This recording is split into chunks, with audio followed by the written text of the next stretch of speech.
Okay, welcome ladies and gentlemen to Dialogue the Gamer Matters podcast. It is time for the decision time. Deliberations. Day 2 of the Gamer Malaya and Gamer Matters Game of the Year Awards 2020. Yeah. We have Daniel over there. Hello? Anan's there. The other side. What up? And I'm Amirul Mekronos Ashraf. And now the fun begins. Let the salt flow.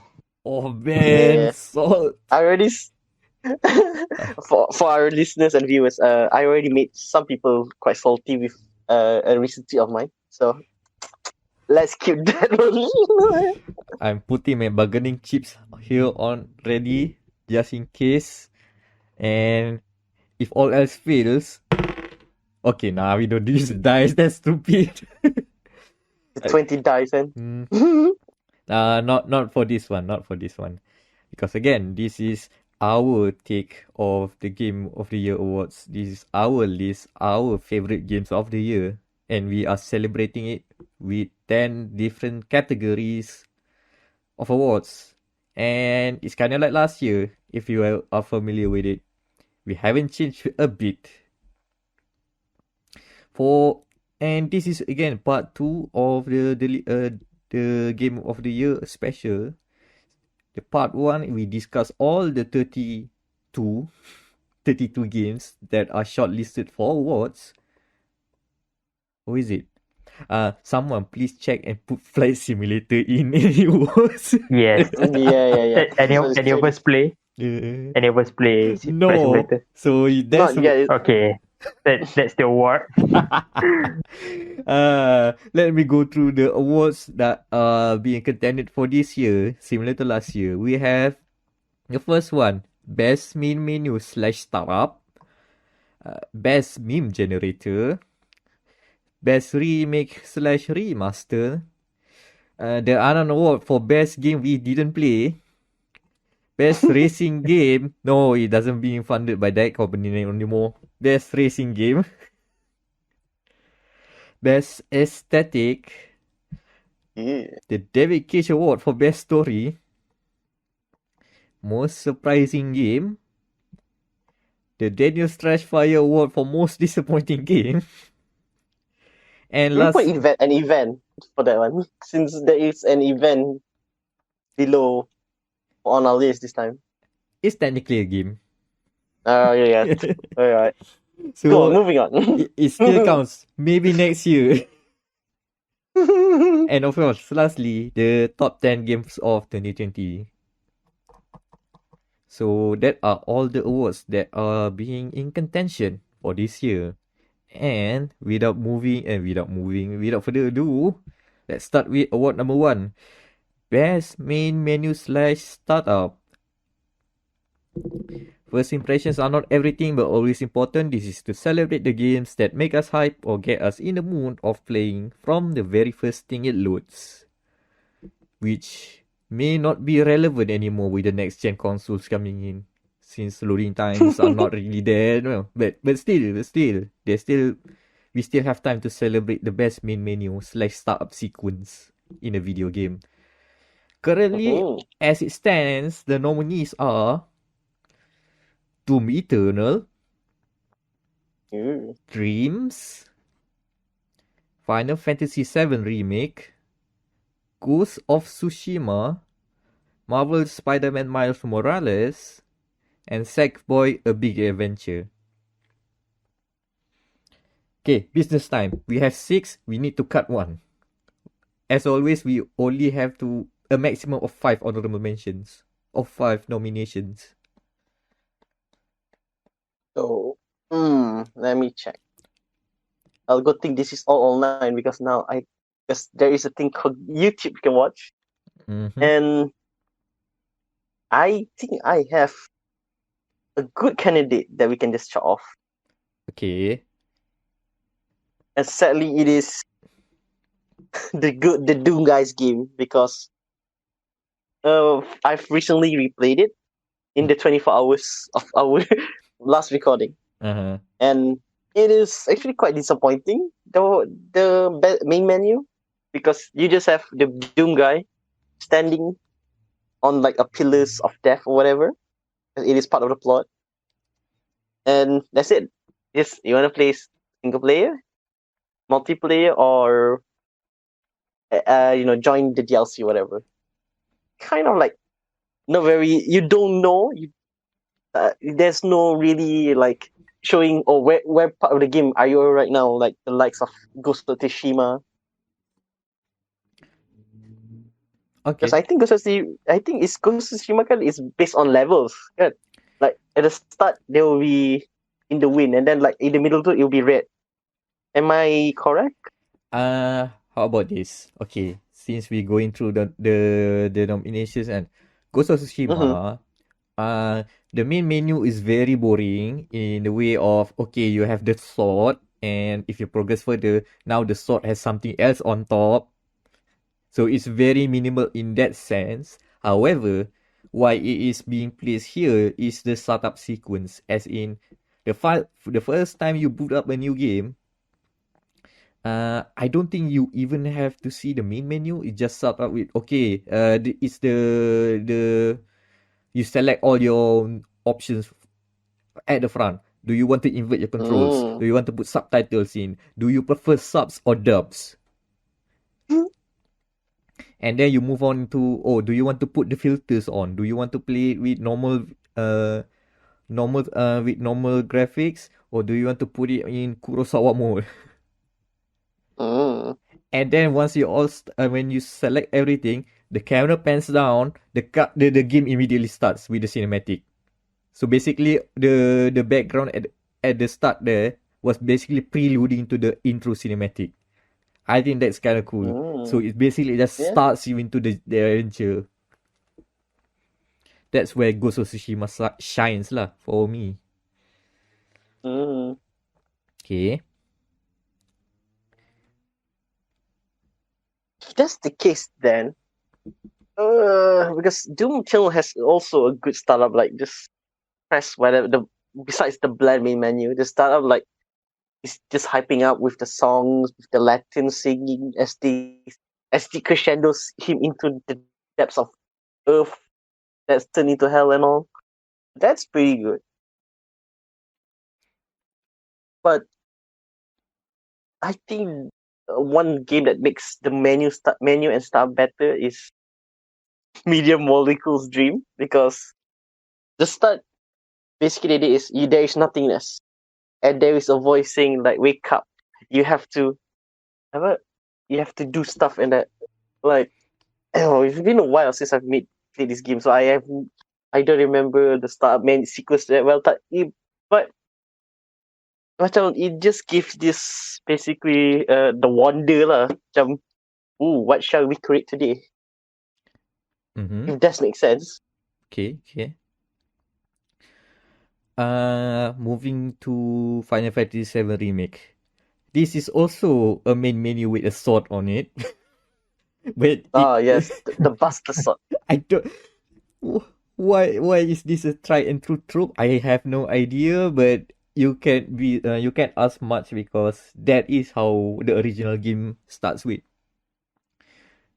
But the thing that makes it stand out is also again the startup sequence, where once you begin your new game, okay, you select your difficulty options, you want to put subtitles on, do you want to invert your camera? Here's the best part. When you want to invert your camera, like if you want to invert y-axis or x-axis or both, because this is a game from Japan, they can invert both. You get to try it out immediately. And when you try it out, okay, you wiggle the right analog stick and see if you like it. And then you wiggle, that sword is in a 3D motion. It's not a picture. It's in full 3D. So you get to spin around and look at the scenery of basically just one sword with with light shining, and surrounding it is just pure darkness. But still, it's kind of cool gimmick. More games should actually let you try out your invert options.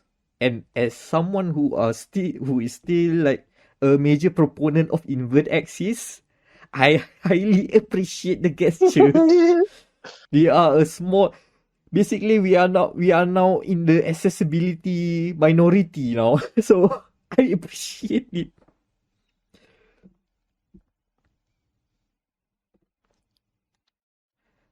Then we have the game that I also reviewed. Is this continuation of last night's talk. I've reviewed Marvel's Spider-Man Miles Morales, and I've talked about their intro sequence / main menu is basically Miles inside a train. Which, if you played on the PS4 version, like I did, well, it's just nothing. It's just a intro sequence, like he's doing, texting with his phone or whatever. But here's the best part. If you see in motion on a PS5 with the very crisp 60 FPS with ray tracing on, that scene is amazing to look at. Like in the get-go, you can see the reflections on Miles' jacket and the fur coming in, and his movement looking very smooth. It is the best way to introduce someone to next gen, which is a game about Marvel. But yeah, like it is. Again, that kalau if there is a category for next gen opening, Miles Morales will take that win without doubt. Okay. Yeah, it does. Oh, yeah, it does look much more fancy. They just changed the lighting just a bit. Yeah, they want to show what's it called, the next gen ray tracing and all. Yeah, it's just a simple thing they adjusted, nothing much, but yeah, it does a good way to be greeted into next gen, I guess. Okay, and lastly, we're Sackboy. If you are familiar with Little Big Planet, it's kind of the same. The same gimmick where your Sackboy, your personalized Sackboy, however whatever cosmetic that you put on your Sackboy, is there, and you get to control him around the main menu. Before you even go press start to start, press option to start, you can just mess around, moving around the title screen. The title itself is kind of like hanging on a piece of string, and you can also bump it around and wiggle it around. You can slap it, and you can even go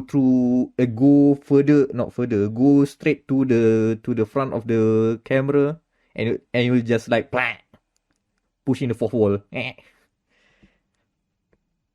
And I believe if you have friends, either via local co-op or online co-op, you can have everybody on the title screen and just slap each other fans. Just slap each other. And you can even do stupid poses, you can make emotes. Even before playing the game, it's just, hey, let's goof around for a bit. Like, imagine if you put a Sackboy in like a demo, like a showroom demo, kan? Where everybody like, should I try this? Should I try that? Go on, just mess around, and then someone would just pick up the controller and just, oh, okay, and then put it back. I think even just for that like a 10-second experience, I think that is already fun enough. It's a good showcase for like, this is how playful the game is. Yeah, I agree. Yeah, I'm looking at on YouTube. Yeah, it is very nice. It's a simple thing, and it's not the strongest because it's been done before. But hey, it's still strong.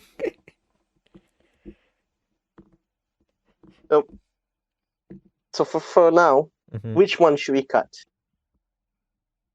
Anan, what do you think? I think I'll just cut Dometer though. Yeah, because it is like, the startup is fine, but the main menu itself is just quite boring, generic. Because probably it is a Bethesda game after all. It has to code its cards before the startup. So sorry, Dimitri, no. You already lost this one. Yeah, I'm not feeling Doom for main menu. The others are way too strong. Do way more things other than Doom.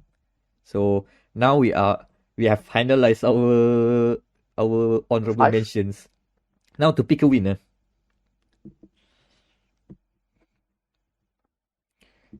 I will go. Will we? It's actually quite hard because all of them are pretty good. Like the internal, like I can make a case for dreams. Like after the main menu is basically playable because it is the creators of Sackboy, and they in itself like makes statement of making everything playable, even though it's just a game engine.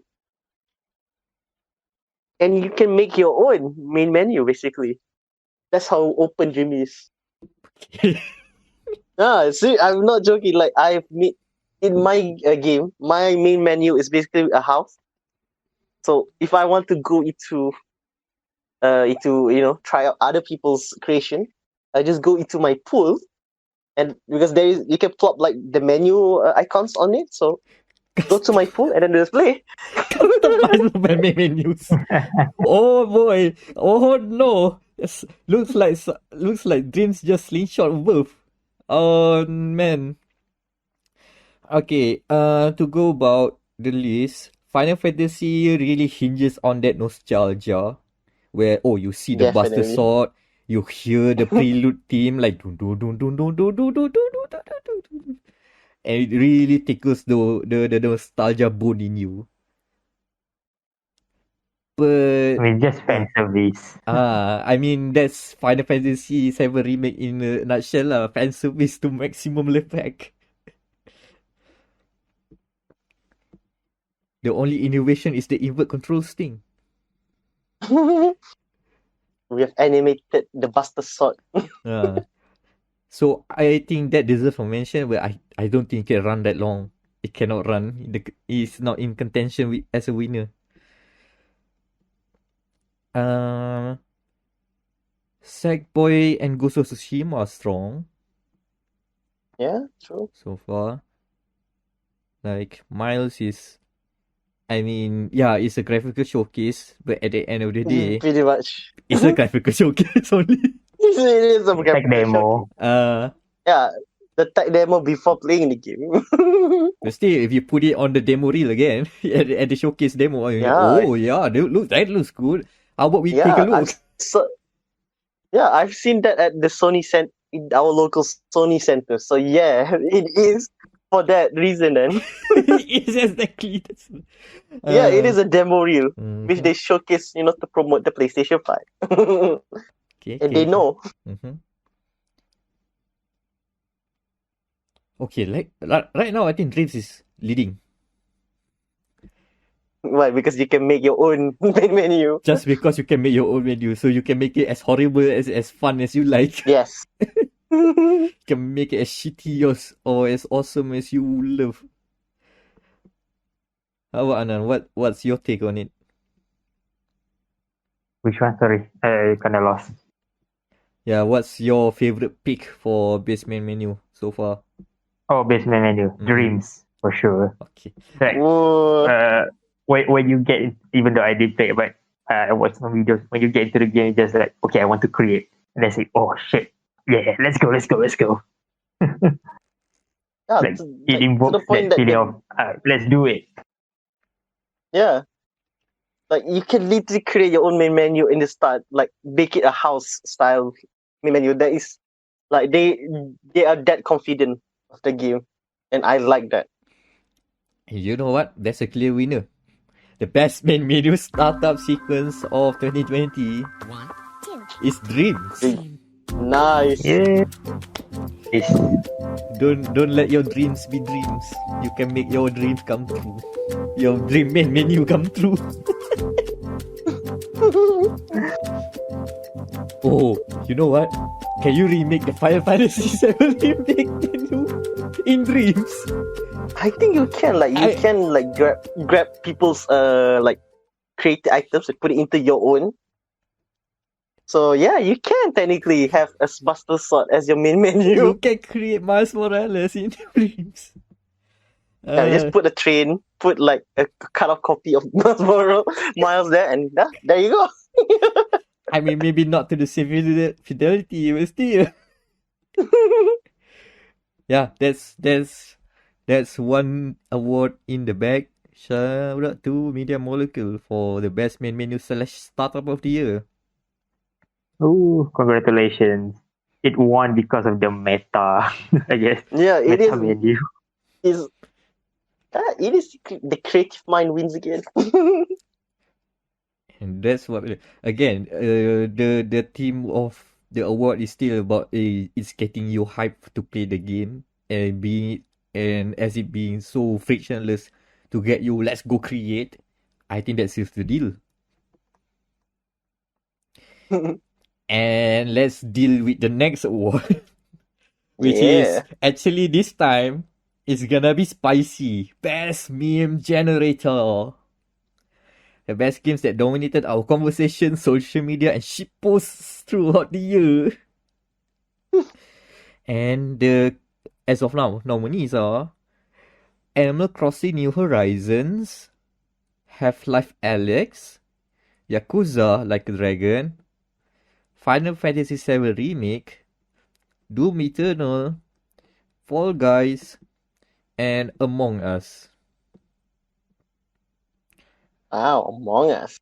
Pretty strong contenders. Yeah. And unfortunately, we have to cut 2.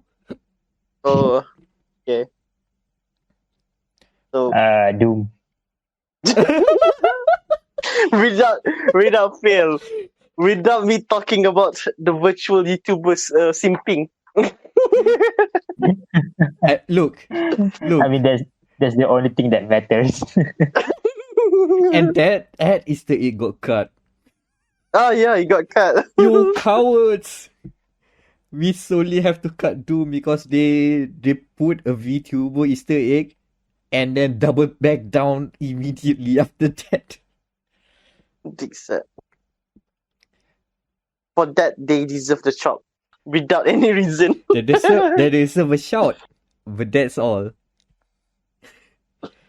Okay. Sorry, Doom. Kick. Don't worry, you'll be in other categories. I'm sure of it. Don't worry. Already two out. Man, we've already ripped and tear Doom 2 times already. Okay. So the other one. Okay, let's talk about. Since we already talked so much about Final Fantasy VII Remake, let's just mention it up front. This game is fan service. So many fan service. Not just the nostalgia boost being tickled, but also the other kinds of bones. Bonus. Man. Like No, it's like like, no. I like that it revived some old memes as well as create new ones. Yeah, Gongaga. Mostly for Final Fantasy VII, I think it is that one meme where the monkey neurons activate every time we see either Aris, Sephiroth, Cloud.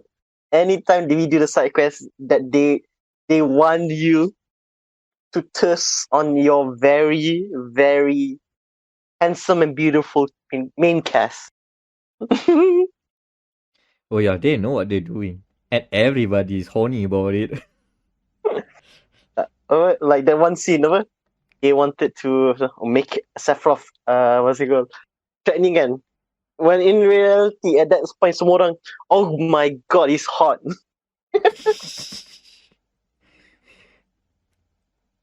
Man, you don't tell me that they just suddenly added that, what kind of dress that Tifa should wear just because of plot reasons. No, I don't think so.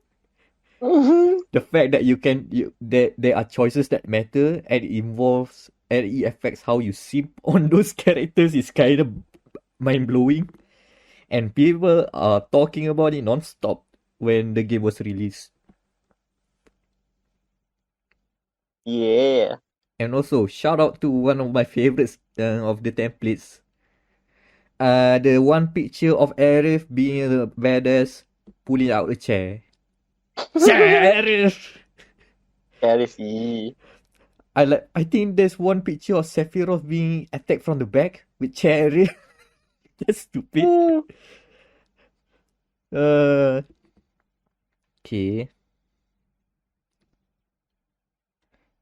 How about Among Fall Us? Guys. Okay, you No, want Fall let's Guys go first? Fall Guys. Oh, guys. Okay.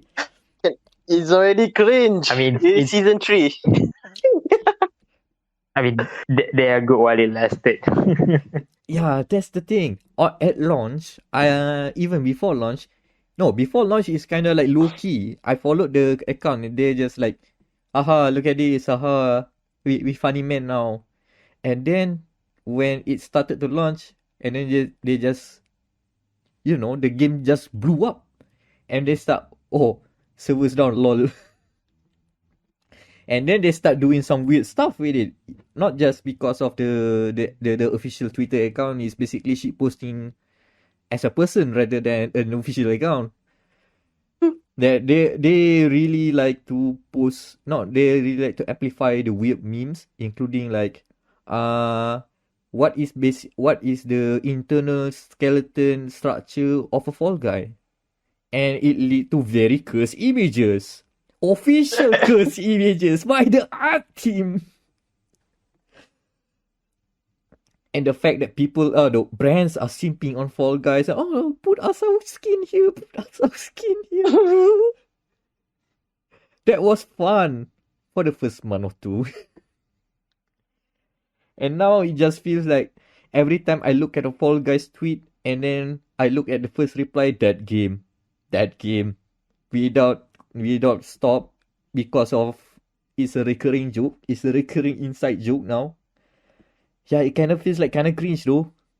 The joke has been like way too easy. No, every time they need to name something like it must be a weird meme name like biggest eaters, peg wheel or something. And like, dude, it was fun the first time, but don't go this long. Hey, let's make a poll of what name of this weird thing that smashes Fall Guys that we want to put a name on. All of them are meme names and like, sure. To the point that news reports of Fall Guys now say that why are you guys putting these ridiculous names? Fall Guys was fun, but I think they've fallen. How about Among Us? Oh Among man, Us this is is a meme interesting. factory. Okay. This is now a meme factory, yeah. It is the new hotness. Literally 1 month later. Yeah. Like the latest one is basically that one shot of SpongeBob. I think it's like in season 2 or whatever, where Mr. Krabs is actually in an alternate universe where he's evil. And by evil, I mean he's just full on naked. And he's now. So they have commissioned their artists to do the same thing, but for their character. And now that cursed image of Mr. Krabs is there over the profile picture. Oh my god. Yeah, technically the Among Us guys are basically all naked Mr. Krabs. God damn it. Also cursed. Oh god. Recurring theme here.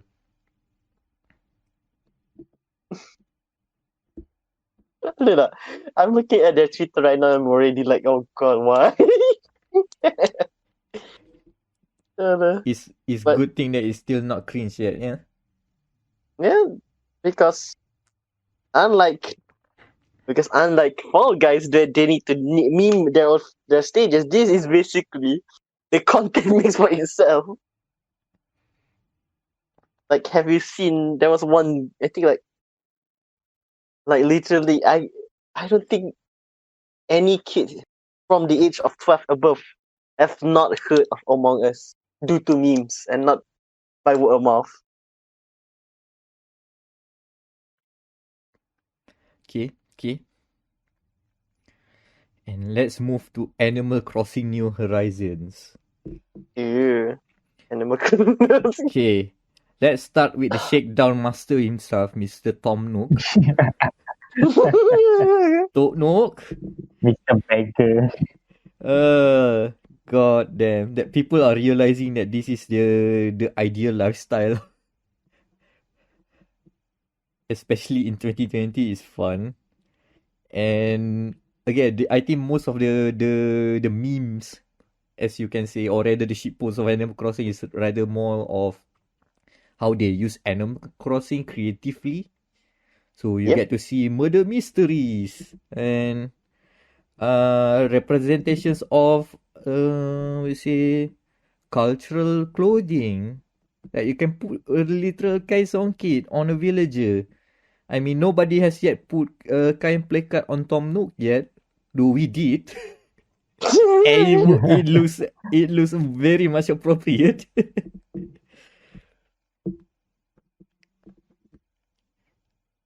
But then like by the end of the year it kind of slow down because I think most people have moved on, or the people that I am with in my circles I've moved on. So I haven't seen too much of the weird stuff for Animal Crossing. But at the start, at launch, the stocks are high.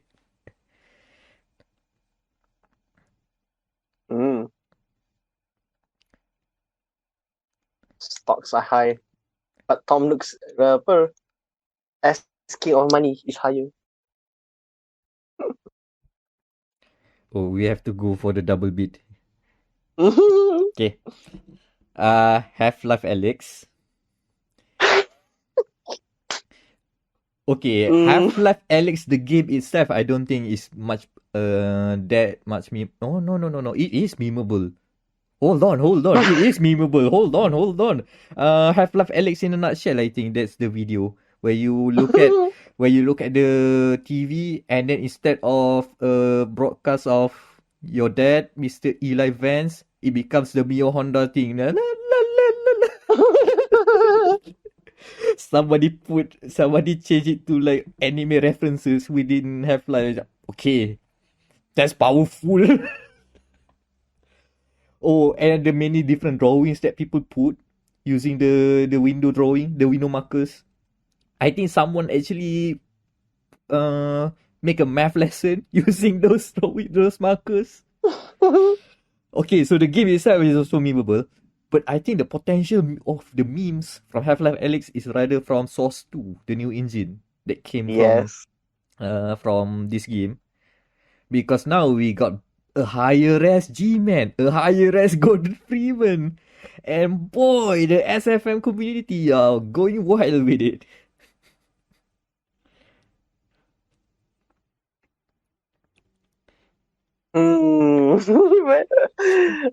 Shout out which ties into the Yakuza. Yeah, apparently there's overlap with Half-Life memes and Yakuza memes. Gordon Freeman. Kiryu-chan. No, seriously, there's one good bit of animation that replicates the Majima everywhere system. But instead of Kiryu and Majima, Gordon and G-Man. G-Man was hiding in the trash can. And it slowly starts with the battle sequence. Oh man. Okay, we put here Yakuza Like a Dragon, but I think we should change it to just Yakuza in general. Because it's Like a Dragon didn't really took off in the meme kinds of things, but I suspect that it will be in 2021. But Yakuza in general is coming. It's like exploding in memeability. My guess is that Yakuza 0 started coming to Xbox Game Pass early this year in February. And this is just me speculating. Most of the American audience suddenly know that, oh, Yakuza is the game about serious crime drama. Also Yakuza. Yakuza in general is a meme factory. Man, and I think the most encapsulating the best example of a meme that came out from Yakuza in the year of 2020 is Baka Mitai. Baka Mitai exploded this year. And you know what? For some reason, like everyone listened to it.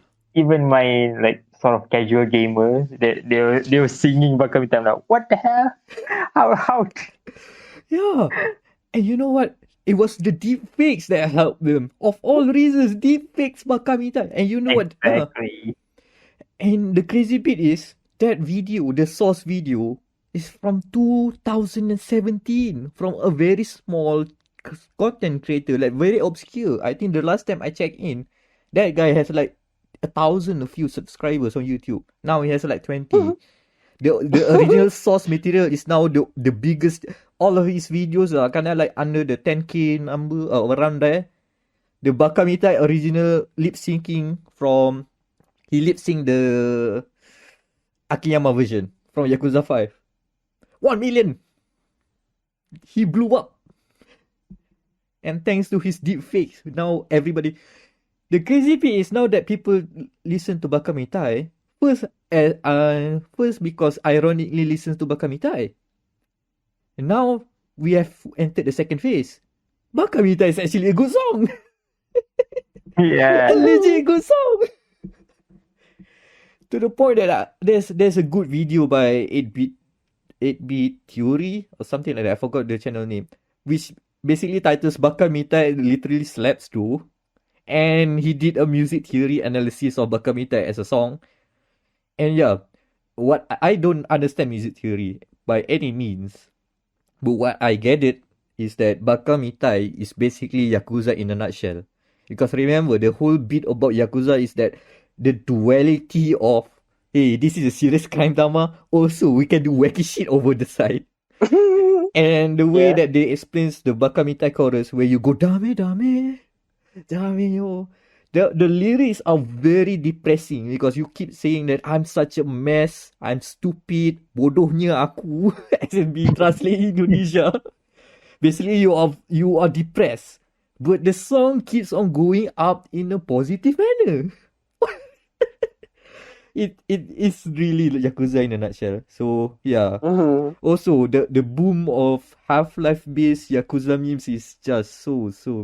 I can't help with looking at so many kinds of Friday night versions of Yakuza of either the G-Man or Friday either night. Gordon Freeman doing the dance pose. Yes, pretty much. Friday night is my favorite song from Yakuza.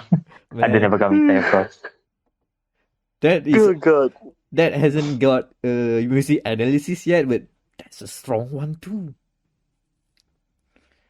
I mean, it's a disco slap. Yep. Any disco slaps. Hey, you know what? Let's move Fall Guys down. Yep. The cringe must be defeated. So. If it wasn't cringy for us, I think it may have lived on. But don't worry, we have Among Us on there. Yeah. Okay, the difficult part is actually to pick a winner. Because I think outside of Animal Crossing, which is kind of slow right now, everyone can be a winner. Yes, everyone can be a winner, but I reckon I'll go for Half-Life Alex as the best meme generator. Just solely for Source 2. Okay. But right now, I'm hedging my bid on Yakuza. Because, okay, this is personal bias, of course. I enjoy the Yakuza memes more. And when I look at the Half-Life memes, I enjoy it because Yakuza. Still, the cross-pollination is very good. I do love both memes at the end of the day, but my bias is on Yakuza for now. How about you, Anan? Yeah, this is probably like recency bias. Like a lot of awards really do actually. When you ask how do you rate this and this, usually recency bias will make it higher. But yeah, honestly, for me, Yakuza takes the cake when it comes to memes. Like it's all just okay. This game is a serious game about crime drama, but then just went into crazy wacky shit. Oh man, yeah, you cannot beat that. I guess that settled it then. Yeah. Yakuza In has general. won. Won in general. I mean, Yakuza Like a Dragon just turned it up to 11. Oh, I'm waiting for the Yakuza Like a Dragon memes when everybody can talk about spoilers. When everybody, there's some good shit in there, man. I've seen those stuff. But yeah, but look, Half-Life Alyx has opened the Pandora's box for new memes to come, and you know what? The Yakuza win this award for best meme generator, but Half-Life have their back. Half-Life carried them. Half-Life walks so Yakuza can fly. So even we award to Yakuza, but let's not forget Half-Life Alyx have a lot of contribution to the winner here. So congratulations Yakuza in general, because there's too much meme from all the games. Congratulations. Yeah, I think meme generator next time should be the Yakuza award for meme generator. Yakuza. We win by default. Yeah, Yakuza game we win by default. we have to exclude them. Set. Oh, okay, noted. But for this time, congratulations to Ryoga Gotoku. Man. And moving on. Now we back down to some serious business. The third award, Best Remake / Remaster. Either the game holds up really well, or the new release spruces up in a major way that made us love the same game all over again. The nominees are Command and Conquer Remastered Collection, Resident Evil 3 Remake, Frog Fractions Game of the Decade Edition, Final Fantasy VII Remake, Tony Hawk's Pro Skater 1 and 2, Mafia Definitive Edition, and Trials of Mana. Also 7. We have to cut 2. Oh, 7. We have to cut 2. Mm-hmm. I'll just go out and just cut off Mafia Definitive Edition. Wow, that's a strong one to move. Okay, why? Because looking back at this year is actually, even though they are, I think, like the most biggest changes that have been made between all of the category games, but I feel as a Mafia fan, like this one they changed it too much to become from like the janky European game that I've played back on my OPC to now basically a blockbuster AAA title that tries to follow The Godfather, but I think I represent the sentiment of the fans, the original fans, to say that the game's structure is now very Hollywoodish. Mm-hmm. So like story wise, it is not what we remembered. Like, yeah, I know the remake made fix one key aspect that made everyone hated the original game, which is the driving. The rest, like the shooting, all from Mafia 3, it is an for me, basically. Even though I gave it a 7 out of 10. Okay. I think we can move out Frog Fractions because technically it's not it's more of a re-release. The base game is more of a re-release rather than a remake remaster. And again, the meat of the frog is in the DLC hat. So that is where we're gonna talk about later, because I don't think that it fits in this category, as in it doesn't feel like it deserves this spot, but it deserves in other spots that we have already installed. Does that make sense? Yeah, it does. Okay, let's move both them out of the way. Let's see. Okay, this list is wrong. CNC Remaster Collection. Again, okay, for those who don't listen, the best thing about CNC Remastered Collection is that they didn't screw this one up. This is the RTS remaster that works, that really perfectly upres the core, the what you say, upres the assets, and also gives more playability options like modern PC support, widescreen support, stuff like that. And they didn't mess it up. This is what people wanted from a Command and Conquer remaster, and we got it. Despite being EA. So that's the kick for CNC.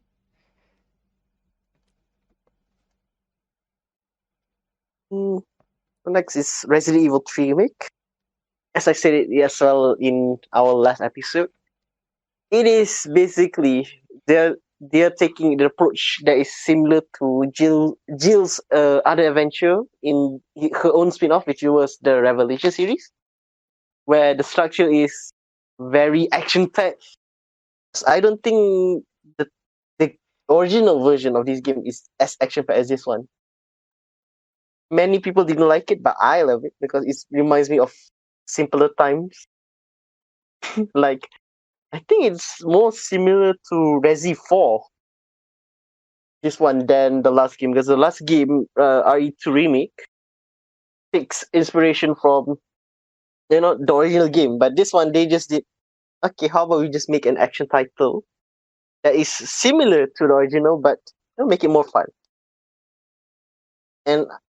And although the multiplayer mode is terrible, but the original main game is just quite very fun to play. And the Nemesis is a pushover. Unlike Mr. X. Okay. Okay, Final Fantasy VII Remake is an odd one because it's technically a remake, but it's not set to be a remake that replaces the original. Now here's the difference. Yeah, no. that's the key part of this, because most of the games that are being remake or remaster is supposed to basically replace the old version, to say, hey, it's okay if you don't want to play that one. Here's this new modern take of that same game you love. We've put in all the modern features. We've updated the graphics. And here you go, have fun. But Remake FF7R that's the reason why the title Remake is baked into the title. As in, this is not supposed to be replacing the original PS1 game. Because in terms of scale, this is very, very small. Like, apparently the mega session from the original Final Fantasy VII is like 10 hours long. Now in here, this is a full game, 30 hours long.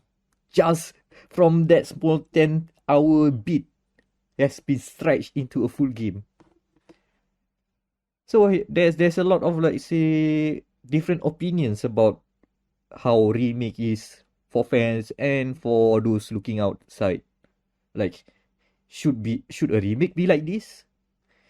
Should the game have actually covered the whole PS1 title, like 3D's worth of content? Should they change the story? Because apparently some of the story bits have been tweaked a little bit here and there.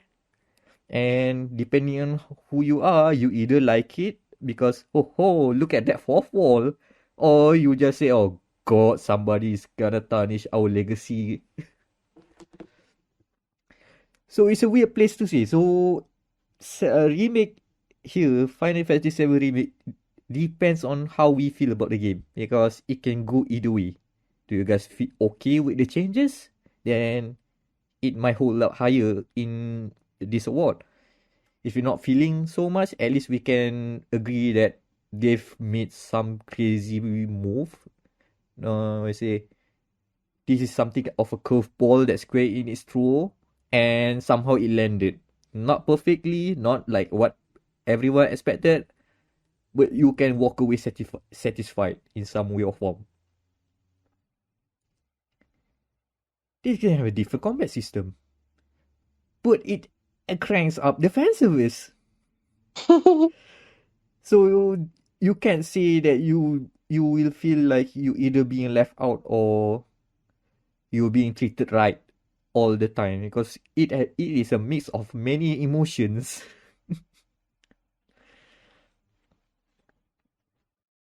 And next on our list is a game that is very close to my heart, and many fans of the Tony Hawk series as well. Pro Skater 1 and 2. This game is. Is there anything more left to say about this game? Everybody knows it's good. The game improves upon the mechanics that was lacking in the past two releases by looking back at their past and taking what is works and just removing all the fat, basically. And like the gameplay, the 2-minute gameplay is still fun and instant even on this last gen console. And that's how good the game is. They literally made it just clean, clear, concise for an experience that is just perfect, basically.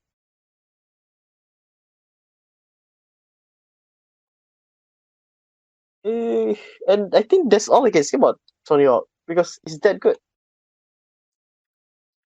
Okay. Trials of Mana.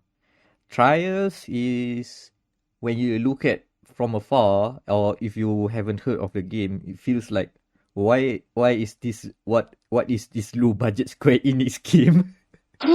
You will feel that way. But when you look at the history of remakes from the Mana series, this one is actually good.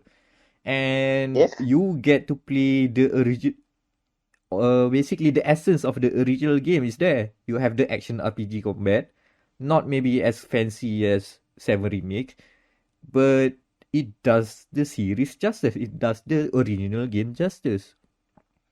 They fix some stuff like, okay, they added some modern modern quality of life changes, because to make the game more suitable for 2020. And with, I guess they don't have the bigger, but they don't have the big budget, but with the budget they are allocated, they nail what should be for a remake, especially for a remake of a very niche game, so niche that outside of Japan we haven't played until last year or so. Also, Yeah. I like the soundtrack. The remake of the soundtrack, even though it's kind of like the same loop, because again it is based from the SNES soundtrack. It's still like, oh, even in with modern music, no, with a modern interpretation of the soundtrack, it's still, oh yeah, I can listen to this for this. Okay, All right. so far from all of that, I don't know, how do you feel about the candidates here? Which one is the stronger one so far? I mean, each and every one is pretty strong. Not sure about Trials of Mana, even though I played the demo. Because I haven't played the original. But somehow Nobody it has still played the original. skanks you. Yeah. I mean, the game is kind of weak in a sense for me. Mm-hmm. Like, it doesn't leave a strong impression. Okay. Just think that, Yeah. it's played Japanese character action, maybe RPG, I don't know. Okay, on that note, Yeah, sorry to the fans of the Trials, of the Trials series, whatever. I'm not vibing with this game, okay? okay. Is it not too late to put back Mafia in? Yes. nah. Okay, I think like I I mean, think if we, Trials of Mana if, still, yeah. yeah, I mean, if we I see it from a isolated case, let's say we take off the fan nostalgia glasses off, it should be a pretty good remake, I guess. Do you mean Mafia then? Yes, mm, but I'm not sure. Maybe it doesn't resonate well with the fans when it comes to yeah. the story rebuilding, I guess. Yeah, I was surprised that Mafia got the bump early because Mhm. from the as someone observing from afar, I think they've done a massive job of like bringing the classic game into a triple A title that would fit in 2020. Though I can understand that if that's not the experience that original Mafia fans wanted. Yeah. Mafia Yeah. fans, you Okay. don't know what you want. Uh, What? it's called remaster, right? yeah. I mean, Definitive if you're edition, they call it. changing that definition. Hmm. Hmm. I don't think it deserves the term remaster. More remake Yeah. for me. Yeah. If they say Yeah, it it's was a remake, then it would be better. So does it stay? So Trials of Mana, does it stay or does it go? be honest with you. I Hmm. Yeah, just let it stay, I guess. Yeah. It won't change the final result anyway. Hinging from the cliff, holding on, Anan takes for trial. No, this is not the way to die. surviving. Yeah. This is not the cliff. This is not the cliff that you fall from. Not yet. You still hanging down there, man. You still. Okay. Uh, Okay. So then, no. So then, who are we gunning for to winner here? Because if you ask me, it's a split between Final Fantasy VII Remake and Tony Hawk. Tony Hawk hmm. is what I imagine a good remake should be. Just make it play like it used to be or what we remember it to be, add in quality of life options, and if there are like some good features from more recent games, pick it up, put it there to make it much more playable in today's year and make the graphic look good.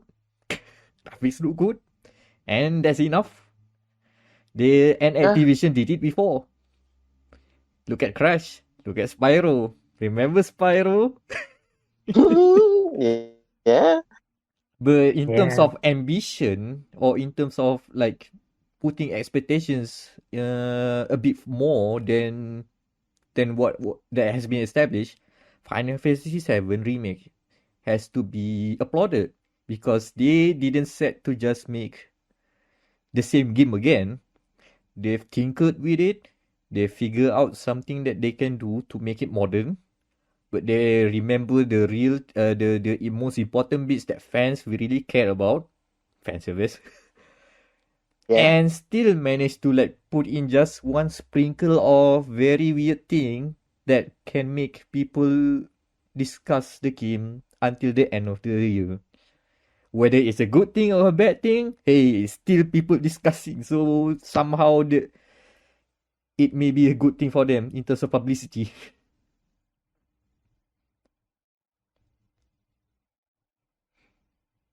But really, I feel because Final Fantasy VII uh, is a game that is beloved by a lot of fans. Like it is a game from 3 generations back. Basically, like the PS1 finally get it at a very good, very good remake. I think they deserve it just a bit more than the Tony Hawk. But Tony Hawk is also from PS1. That's oh shit. Basically, this is our PS1 use getting back to us. Which PS1 game you like more, Tony Hawk or Final Fantasy? Oh boy. Oh It my is- god. It is the playground, like the one side is the JRPG fans, the other side is the extreme sports fan. It extended into the list. Resident Evil 3 is also a PS1 game. Command Conquer is during Oh that my time as well. god. Trials is the weirdest one. It is weaker because it's from the SNES. How many people here in Malaysia old play man. SNES? It is the old man. And, None. Nope. So, Yeah. so Daniel, you okay? You're still recovering from the PS1 realization.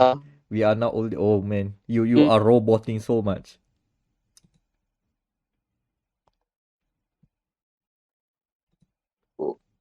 Daniel? continue on while I fix my internet. Okay. I think I'll go further. Mm-hmm. For me, honestly, like FF7 takes the top spot for me when it comes to remake, remaster. I mean, not remaster, remake. Because it just, okay, you have all this nostalgia of FF7 and then watching it replaying again in such like high definition, and then the story, the scenes that just pull your heartstring, okay? Like, it make you remember. Even though if you didn't play it, you're like, damn, that it's a pretty good remake. It's like such a different, because usually we see something from the seeing rose tinted glasses, see, oh, it's such a good game. But then they're like, it's like pushing the expectation from the nostalgia glass to a modern, how do I say, to a modern flavor. So it just they've done a good job with the remake for me, more than Tony Hawk Pro Skater. Because for Tony Hawk's, if you play one Tony Hawk, you sort of play, you know, if you're used to it, yeah, you get to use it. But when it comes to things that invoke feelings, FF7 takes the cake. You know what? On that point about rose tinted glasses, right? I think basically Remake is basically them injecting that rose tinted glasses filter into the game. Exactly. Yeah, pretty Exactly. much. But the filter is not perfect 1-to-1. They change it a bit. Because if you want to see the perfect rose tinted glasses 1-to-1, that's Tony Hawk.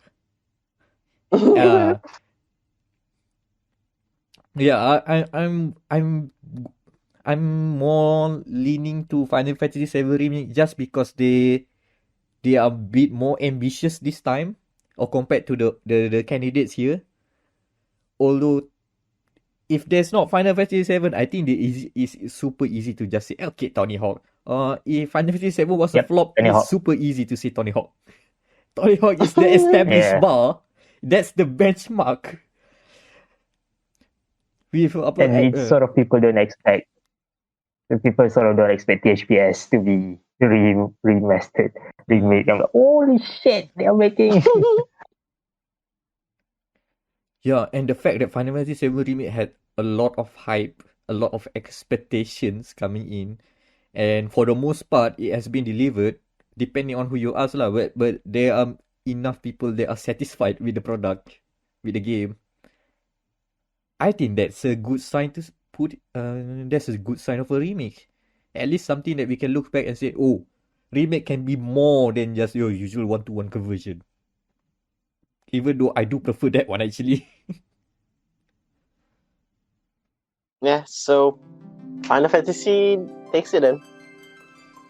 Okay, congratulations. Final Fantasy VII Remake. Best remake / remaster of 2020. Not biased at all. They didn't take us out to lunch. Hey, the award does have biases, so I think we should just say that was, well, we did play an early build of that game, but to be fair, we didn't like it then. Which is actually helping the expectations though. We actually like it more because we play a shitty version. See, release a shitty demo and then prove that you can do better. No, the demo was Take actually note. good technically. I mean, the demo we played, Yeah. which is not the demo being available right now on PS4. Okay. Oh, this is a fun one. Because we are going to talk about games the games that we didn't even touch. The Anan award for best game we didn't play. The game we love. Award, my name. The game we love best Okay, from afar. Mm-hmm. okay, maybe some of you didn't know why we named this award the Anan Award. I'm basically a quite casual gamer. I didn't play a lot of games, so why not? Put an award under my name. The most emblematic of Anan here. The award that we didn't play. Hey man, it's hard to keep up with all the games. Also, money. Money is an object. Yes. So this is to celebrate the games we love best from afar and pining to play. Don't worry, some of the games we gonna play by next year or when it's discounted. But for now, it's on this list.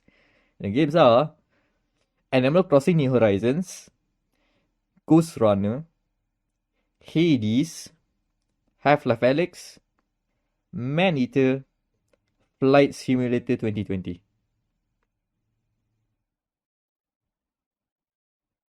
There is 6 games, so we have to cut one. Mm-hmm.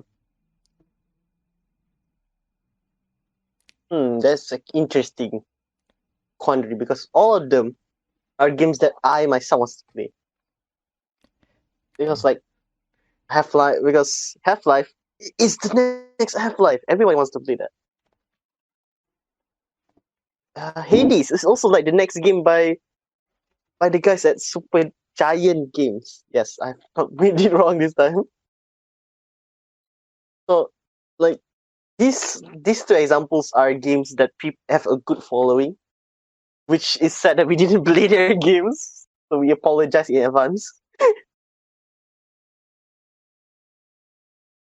So, yeah, good list. But it's sad that we have to cut one. So who gets the chopping block?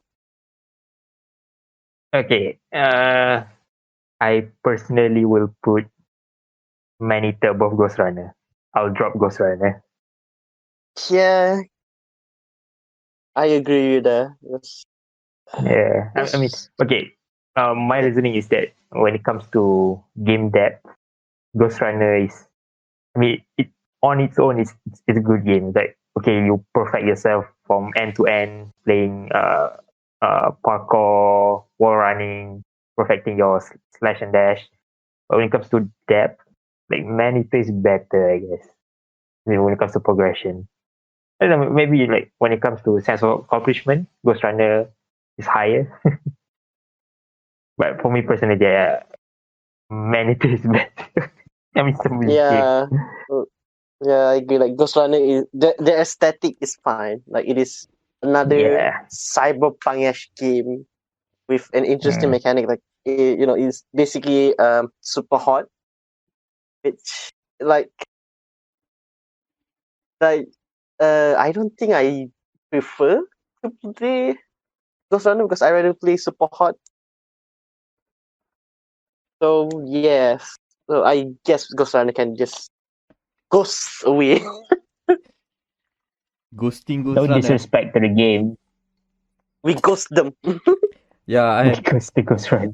I don't have strong opinions on Ghost Runner. I do respect that some people are making this sort of game, but just not for our list lah. Yeah, Ghost Runner is one of the mid track. Yes, I forgot the Jim Sterling term. Basically, a D grade game that we need this kind of games. Not all AAA. This kind of game need to exist. Yeah. That's a flavor. Triple I then. The triple I game, yeah. Triple I. Okay. So let's start with the game that literally just came in bashing into our not bashing, flew into our radar at the last minute. Flight Sim 2020. I want to play that actually. My brother wants to play that as well. because this game, their quality, well, besides the bling maps punya problem, is actually quite high. Like, what else? What other game can let you get a Boeing 747 and just fly anywhere? Some games offer you open world. Flight Simulator 20 offers you the world. The whole world. The whole world. Zawardo! Zaward. Yeah, Like, although some parts of the world are not as fully rendered as others, but there's still, there's still, that's still a good gimmick to have, man. That's still a good feature to just, hey, you can fly there, go. Nothing stops you. The world is your oyster. Yeah, we've used this word. The world is your oyster. Go anywhere. And the graphic is pretty much like realistic. yeah.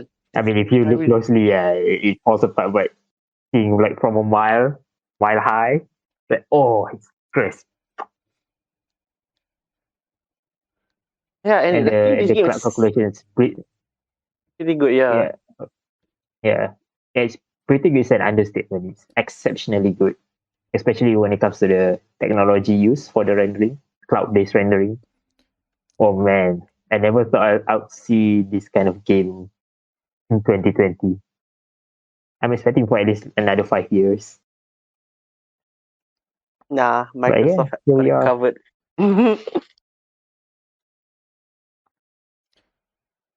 Next And up, it's gonna get better over time. Yeah, it's That's gonna for get sure. better. Yeah. I cannot wait to see how it runs on next gen console when it launches for Series S and X in summer. Very interesting.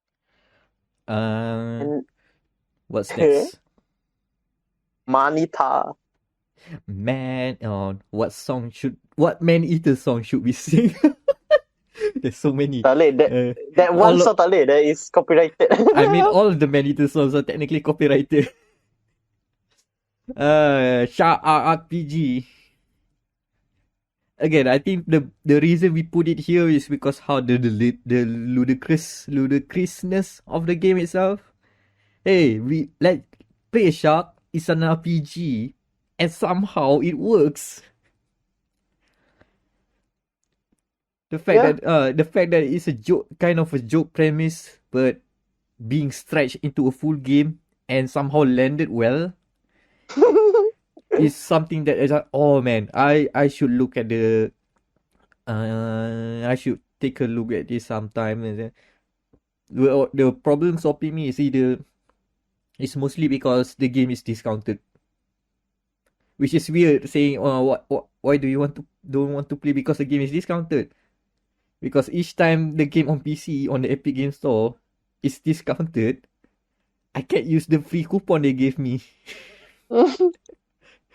So, I wanted to use the coupon for this game, but no, you have to pay the discounted version. And then when it's not discounted, when you can use the coupon expires. Oh man. So that's always the part that keeps on stopping me from trying out Man-Eater. But hey, guess what? You're here now. So that's maybe a positive. Hey, at least some game have to fill the Yakuza void here. Yeah.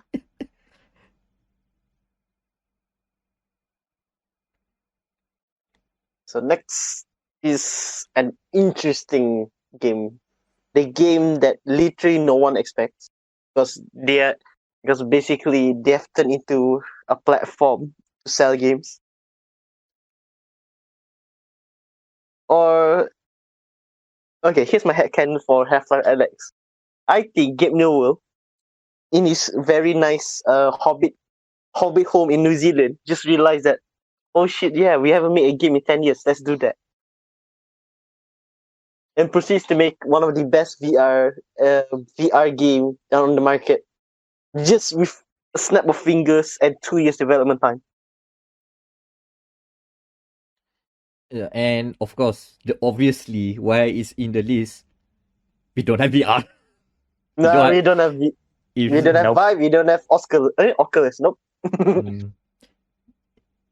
And even if we will have VR, don't expect to get Oculus anytime soon through Facebook. No, not Oculus.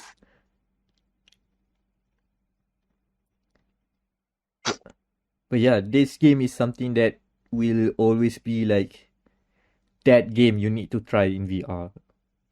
When you see a VR headset, okay, can you put on Half-Life Alyx, please? I would like to try out Alyx one time soon. But we need to find a VR place. And that's not gonna happen until the end of 2020. So it's here.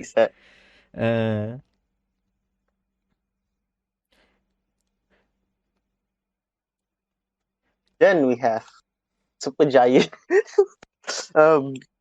Like Hades by Supergiant Games.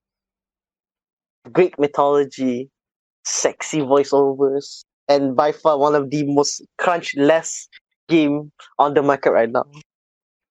And we didn't play. We didn't play during the early access. We didn't play during the beta. And we didn't play when it launched 1.0. Okay, my reason for not playing Hades is that one, it was early access on the Epic Game Store. So, and that was last year, and I'm just not. I'll wait. And then I figure out I'm not too hot on Greek mythology, and I'm not too hot on roguelites in general as well. So, okay, let's just see it out. Hopefully, it's good. It is good. It is amazing, in fact. So I'm just watching people play it rather than actually playing it myself, because I do. This is more of a me problem rather than the game's problem. It's not catered to my interests. But I do love seeing this game popping up in many other places. Yeah. Console release, man. So that we can play this. I mean, And it's on lastly, Switch. it's on. Oh yeah, it's on Switch. Yeah. Wait until Game Pass, eh? Yeah. Yeah, because we are cheapos. And we are not afraid to say that. Anyway, speaking of the Switch, our final contender of best game we didn't play is Animal Crossing New Horizon. Simple reason, no Switch yet. We have one person. Well, we used to have two persons before he was changed into Shadow Realm. Now we have one person with a Switch and he doesn't own it. because the game for Switch are too fucking expensive. Yeah, definitely. Like, Maxisoft doesn't really drop the price. Yeah, I mean, to be fair, the price for like first party games for Nintendo is pretty good. Like, but for like third party games, especially the AAA other platforms for PC from PS4, Xbox, downscaled to Switch, pretty atrocious. So they're not worth the money. For first party, that's good. It's good pricing for me. But yeah, it's still quite expensive. So I didn't have the money to buy it. The only reason this game is here because I don't have a Switch. Otherwise, it might have been contending in other awards. You know how I go with Exactly. stupid chore games. I don't know. I like ticking boxes which are actual chores rather than trying to sell a power fantasy which is just ticking boxes. I just want to collect stuff. But Yeah. yeah, but for me personally, I don't like this kind of like slice of life checking boxes. I prefer a more power fantasy. You know why? Because this kind of real life mirroring game reminds me of real life stuff that I have to do. You have to take And the that's the parts last out. thing I want. Yeah.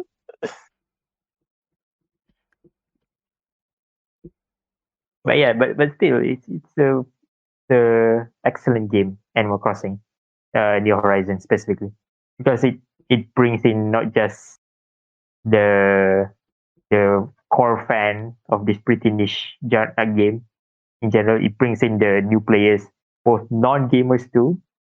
So a lot of people like buy Switch just for Animal Crossing, and they are not even gamers. Like, pretty damn good.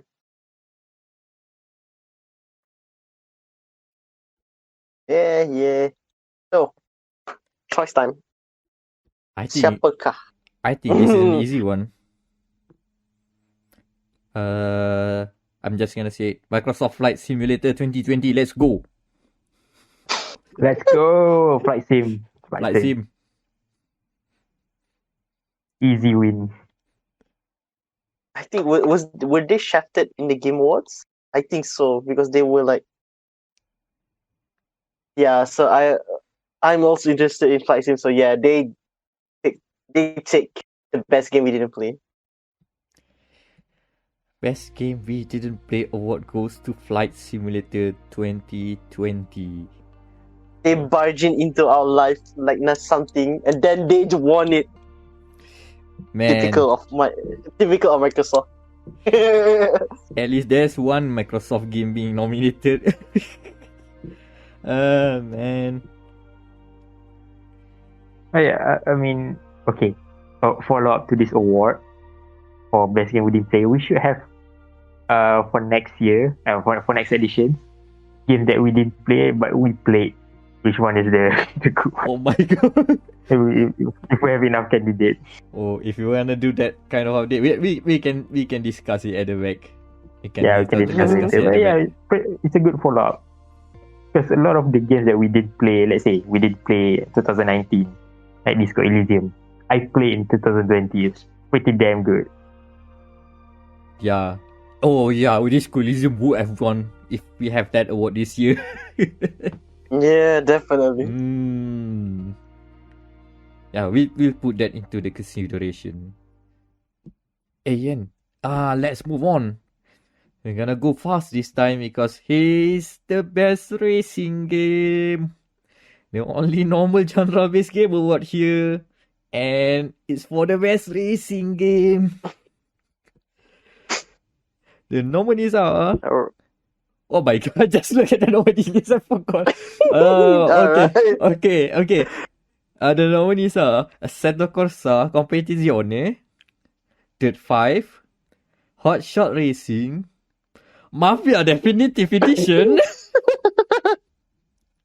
Who put this thing here?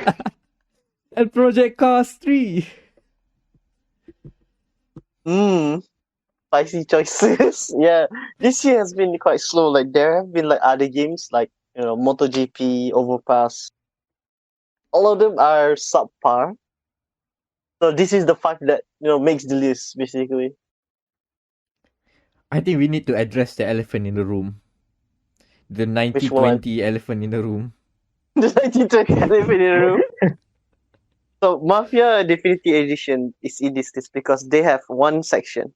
It's basically they just turn into a racing game with the hardest race ever in the PlayStation 2 era.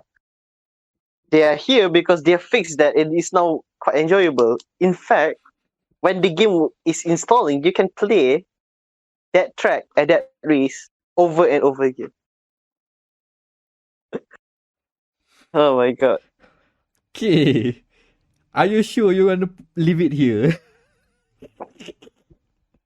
I mean, do they want to get shafted on Give It 4? I think they're allowed to stay. Because they have the most accurate F1 1920s F1 car in any of the games right now. Okay, that's a good reason. Because the other 1920 F1 car in 1920 is basically Forza Horizon, but that game is already 4 years old. So yeah, it stays. But on thin ice. Also on the cliff. Yeah, also on the cliff. Wearing cement shoes.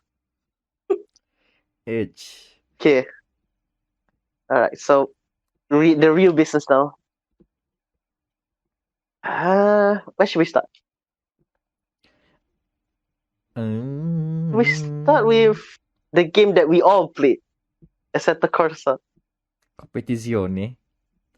Competizione. Yeah, With okay. we are probably the best multiplayer experience I've had in any racing game. Yeah, multiplayer is actually quite well. Um, but the caveat was the lobby we went in was not full. Oh yeah, we did go to a full lobby. So full that I didn't got in because I forgot to do my thing. Because before you go into online lobbies, you need to actually do laps around the circuit to make sure you actually know and not just pumping people all over. So there's some safety measures to stop people from just strolling around online. Oh boy. I do like ACC's handling physics, even though it's kind of overwhelming for me. It's way too sim, but it's just sim enough that, and there's also some you say on controller it works well, so easy enough to get a grasp for it, of the physics. Even though the problem was that I cannot race my well beloved Porsches because Porsches are very tail happy in those games. But hey, the Nissan works well for a beginner. Who cares about Yeah. turning? Just go fast, boy. Bartus only has one big turn. Just go fast. Just yeet, then hit the skyline. Yeah, and then you suffer on the mountains, man. That is always a nightmare going up there and down there.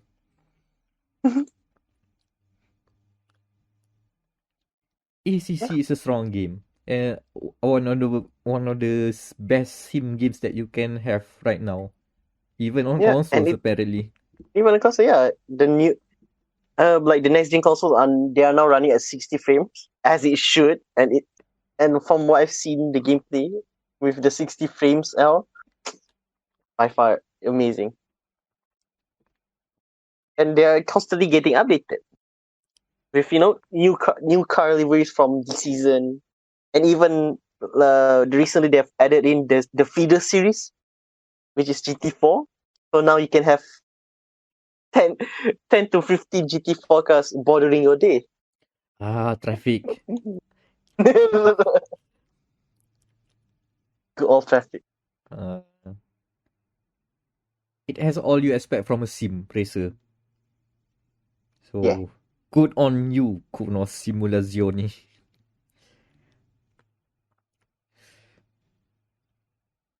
Let's go Next to we have, Dirt 5. yes, the also the next gen showcase, the staple next gen racing showcase. Yeah, mostly it's here because it sells the next gen dream. The graphics are very impressive in terms of how they model the, not really the car. The cars look okay, mostly on the environments. The light shafts, the god rays, the weather effects, lightning, winter, the dark nights turning into the very bright sun, the bloom that you get when you go in dark places and then go back to bright places, as in you go into a tunnel. The dirt physics, as in dirt can pile up into the car on the car surfaces, but if you go to puddles, mud will mud will mud will like latch onto the cars more, and it can spread into to the top of the car because hard racing in muddy places. Snow effects, rain effects. Yes, there are also reflections on those puddles, by the way. Ooh. So yeah, it's a visual feast, and they have a good selection of soundtrack, licensed music. So it feels like your typical arcade game that you wanted from a new console generation at launch. So that's a strong bit. And they try a bit with trying to make the career mode much more enjoyable. It's a 50-50 shot. I land on the 50 where I like it enough. I mean, hey, you get to listen to disembodied Troy Breaker trying to say it is what it is. It is what it is. Like a normal racer should do. And then you get to hear some cameos from other YouTubers from Jamie Chadwick, which is kinda interesting because now that she is confirmed to drive off-road cars, it all makes sense that she appears in this game. Now it makes sense because why do you have a celeb here or basically a pro racing driver making a cameo here, doing basically a fake interview? She keeps on saying, "Oh yeah, AJ is a good driver. There's a pros and cons with the style of driving." Oh man, they speak like true racer with the diplomatic answers to the point that the the host of the podcast, call them out. If you are diplomatic, you should run for political. No, you should run for a democratic seat or something like that. They even poke fun about the racer style diplomatic answers. God damn. At least they are having fun. That's what edged me into the 50-50 side of enjoying it. If you don't get those racer jokes and whatnot, I think it's kind of cringe. But yeah, Dirt 5 is fun for what it is. It is what it is. It is what it is. And what they wanted from a next gen off-road title, off-road racing game, it does the service well. You can ask for more, but what they delivered is enough for now. Alright. Next we have an interesting. This is actually a real arcade racer. Yeah. An actual true to form arcade racer. Hotshot racing. And it is quite good. It's 60 FPS across the board, yeah, on all consoles. Yep. On all consoles. PS4, PS5, Xbox Series S, Xbox Series X, Xbox 360. Xbox 360, Xbox One. I'm sorry. It's not Xbox 360 version. That's a lie. And it is basically a nice retro throwback of a game. Like you have your Daytona USA style game. You have your Chase HQ with the new Cops and Robber mode. And you have the boss rush mode. Like, yeah. It is the best arcade thing.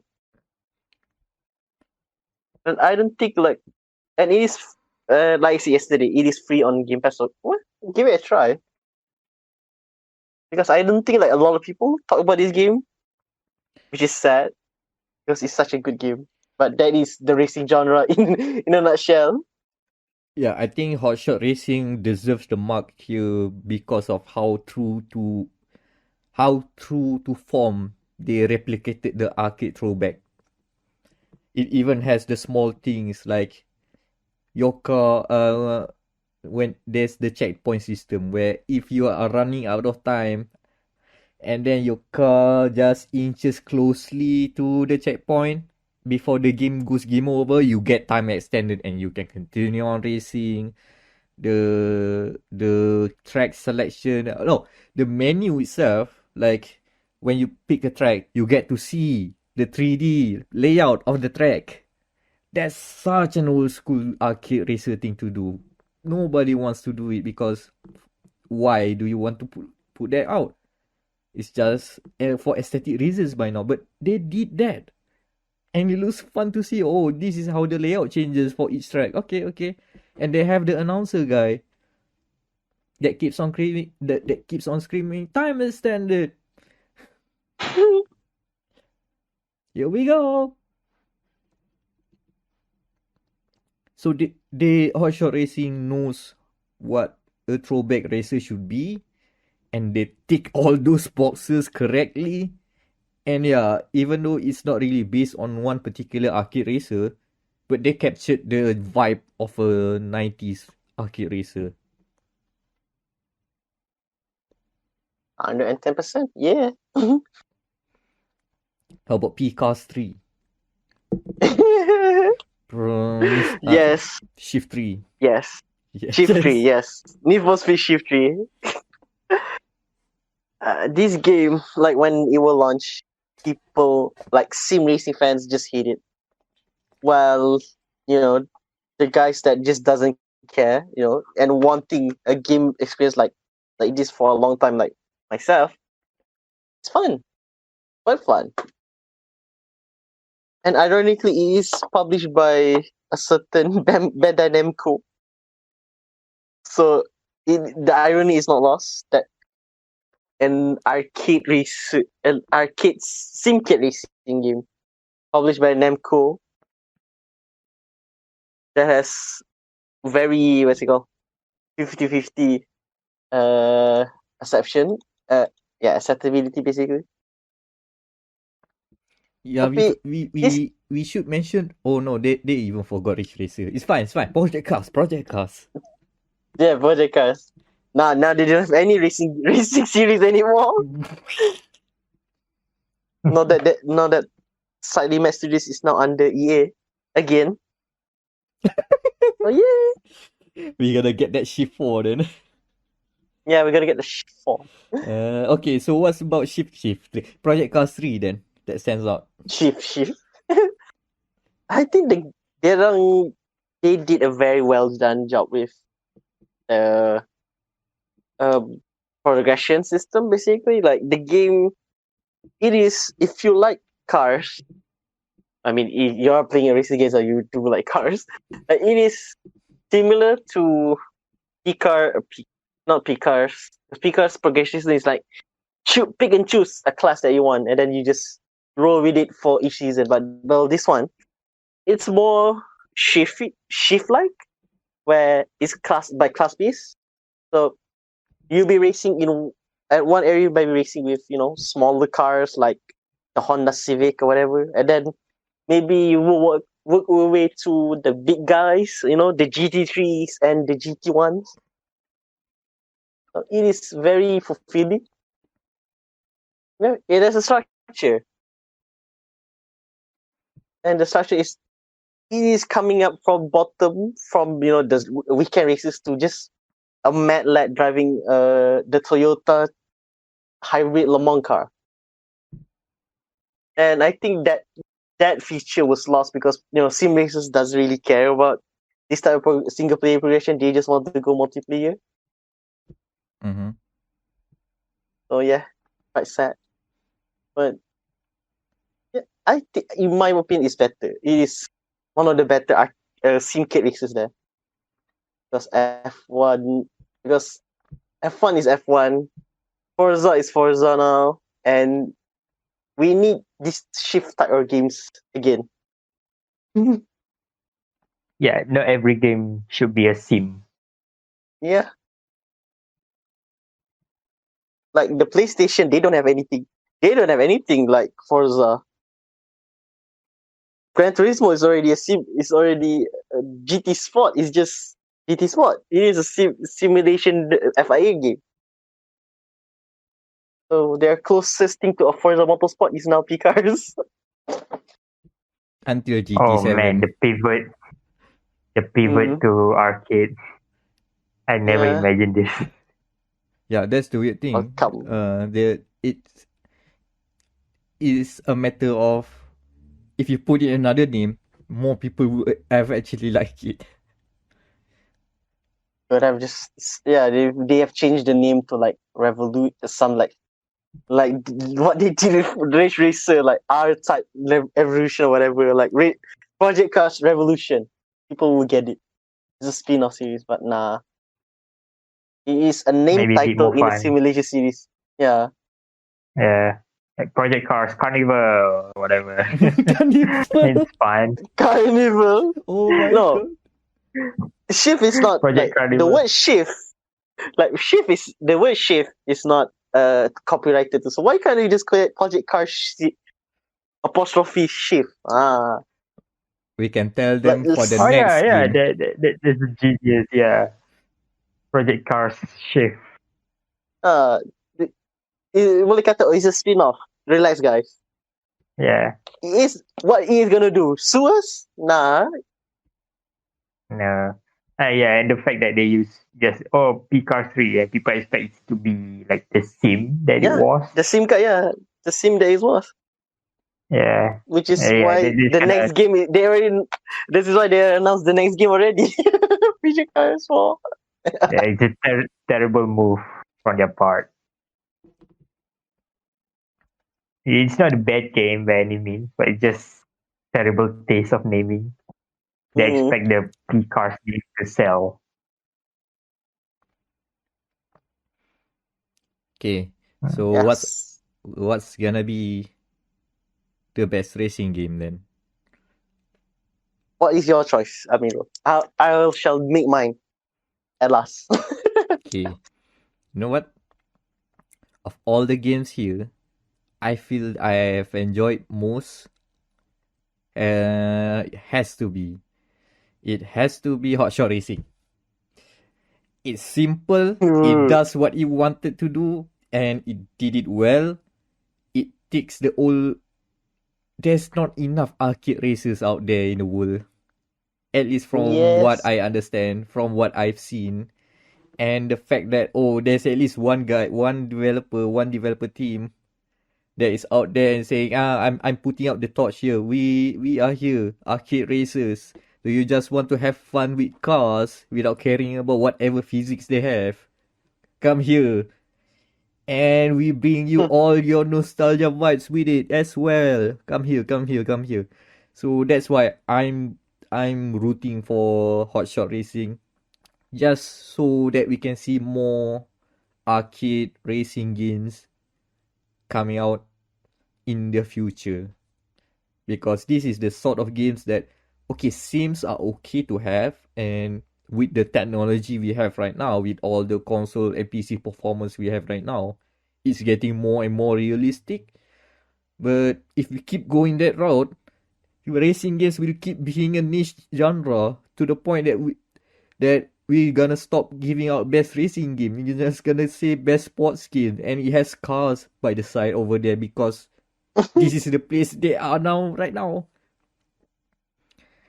So to Yeah. ensure the relevancy of arcade racing, to relevancy of racing games, I believe Hot Shot Racing should take it. I mean, the last two winners of this award was Need for Speed, Heat. Did they won last year? Yep. I think so. Mm-hmm. And Forza Horizon. So. Yeah, pretty arcade. You can see the pattern there. Yeah, the arcade. So yeah, I like my time with Hot Shot Racing. It is mad fun with the like even its base difficulty, like the normal difficulty is already hard. Oh Because, yeah, it's an arcade game. the AI is good. Like Yeah. it's not rubber bendingly bad. It does use rubber bending, but it uses rubber bending in a good way. When they will always clump up together.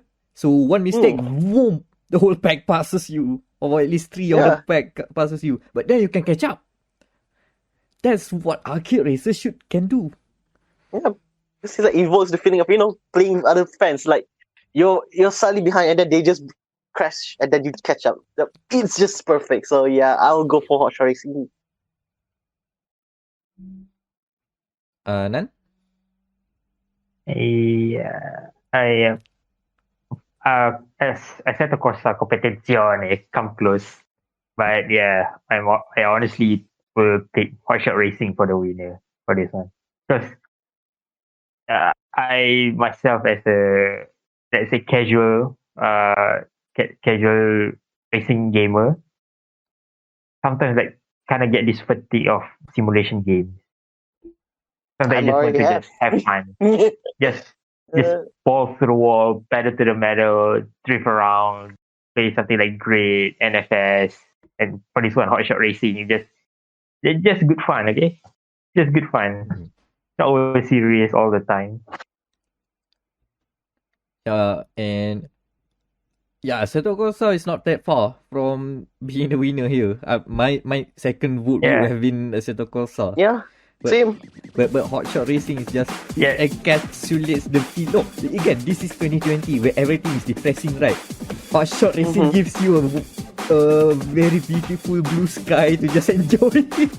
And I'm vibing to that aesthetic right now. The eternal blue sky. Everything just cheery. Even the drivers are only bantering each other, not really just poking fun. It's just a feel good game that you go fast in. So there you go. Hot Shot Racing. Best racing game 2020. Should we take a break or do you guys want to? Okay. Let's stop for a bit. Halfway there. Alright, just enjoy the music, the very quick music break.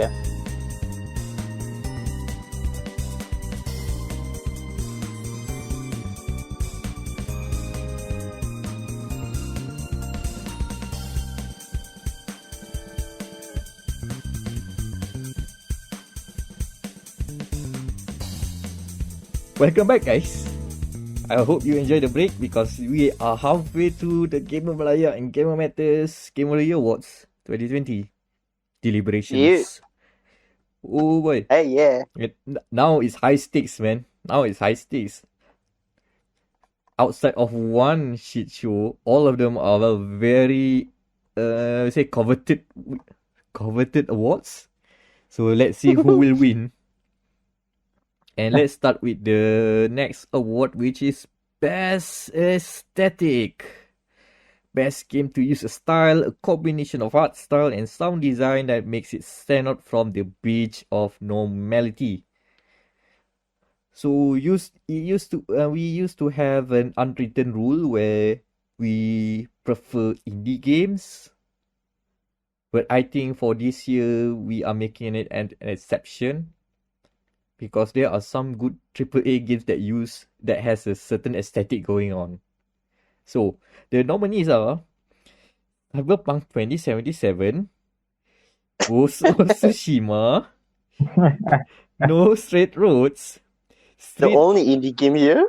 The Streets of Rage 4, and Hot Shot Racing. Ah, yes, so 3. Three indies versus the 2 AAA games. That's the battle begins. Yeah, no cutting board this time. No cutting one this time. I think on the heels of them winning an award before, let's just start with Hot Shot Racing first because we've already gone to talk about it. As the aesthetic is low poly and it is deliberately low, but it's not like trying to replicate the old the jaggedness of PS1 games rather than it's actually like, okay, look at Ridge Racer, the first game from the arcades. Okay, how about we just use that and make it like 4K and make it all smooth, but with the jagged, the polygonal squares and pixels there. Pointiness. Yeah, it's pointy. Yeah, it's very, very pointy.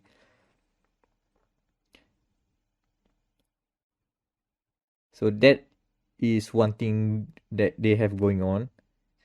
The music is okay. I cannot say that this is an amazing soundtrack, but the soundtrack serves its purpose. There's some chiptune beats, some that alludes to like very soothing 90s racer game music. So it's there, but it's not like stand out so much. But what stands out is the graphical fidelity of the game, despite having a very specific art style that does not associate with like very nice. Like it uses the low poly, but it has a high fidelity to it. That's Hot Shot Racing. Yeah. Then we have Streets of Rage 4, which is pixel art at its core, and it looks amazing, basically. Sprite art. Sprite art.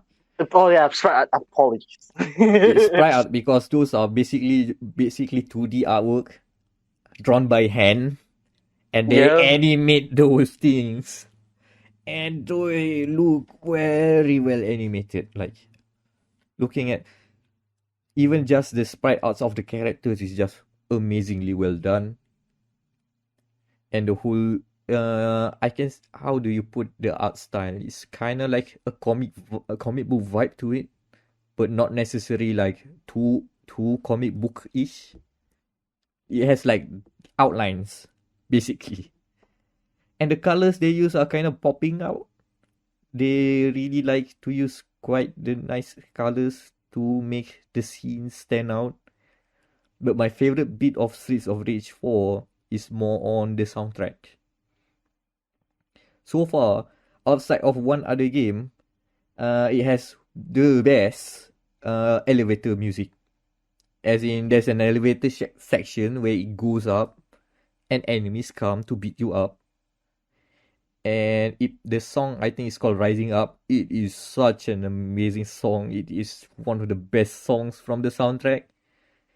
And I'm just vibing to that song for, I think, quite a lot this year. It has that 80s flair, which is appropriate because the game is from around that time. 80s, yeah. Synth waves, and even the art style is kind of like it evokes the period of that time, but with much more slicker art style. So that's Streets of Rage 4.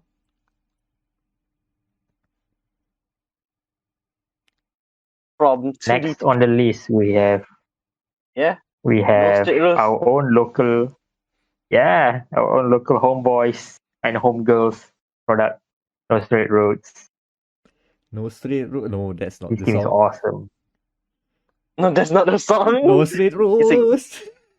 No, that's Country Roads. Yes, No Straight Roads. I have like a 5 second flashback of the worst things that happened to Fallout series. But anyway, triggered some people already. Okay, No Straight Roads proper this time. Yeah, it is 2D, very stylized 2D, and it just oozes, style basically. Yep. Also, this game focuses very much on the audio aspect of the experience. So expect like banging tracks, even the overworld sort of have that jazzy kind of feel. I hate to say this, but for Persona fans, like this is gonna like be good when it comes to the music. Just reminds you of Persona in a sense. Yeah, Persona 5 to be exact. I can feel the sense of style they have going on with it. Like the game, if anything about No Straight Roads that you can take away, it has to be the aesthetic they have going on. Definitely.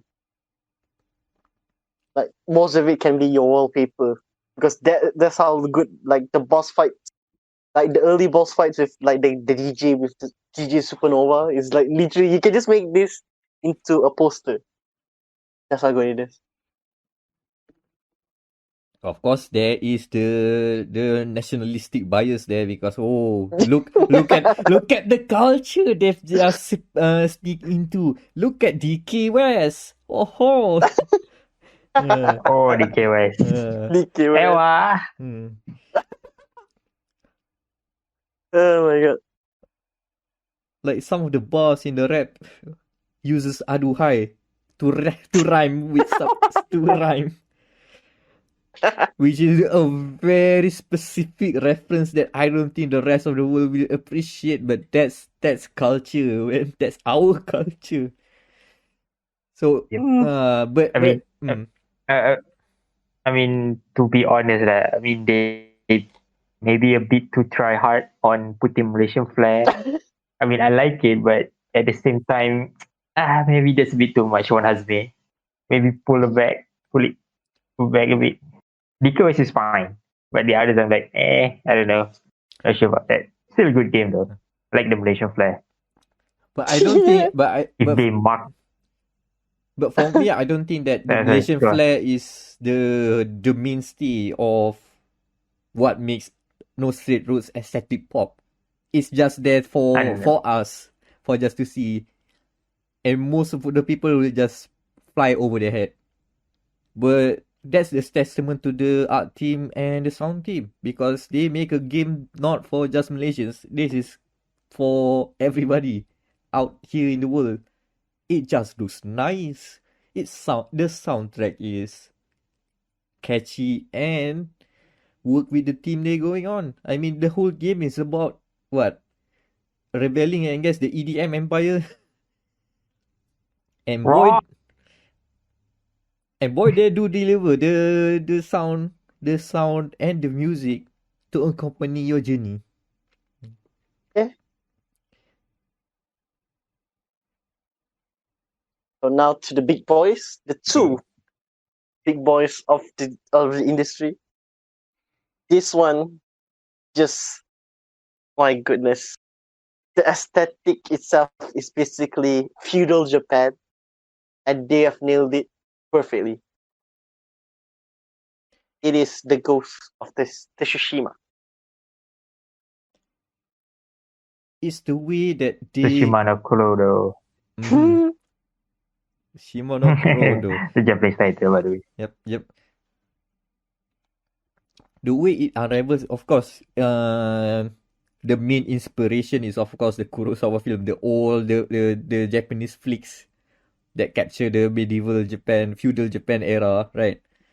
So they went with that style, and even though the game looks realistic, have all those kinds of the AAA style game assets, but they do use some artistic effects to make the world pop a bit more than you expect.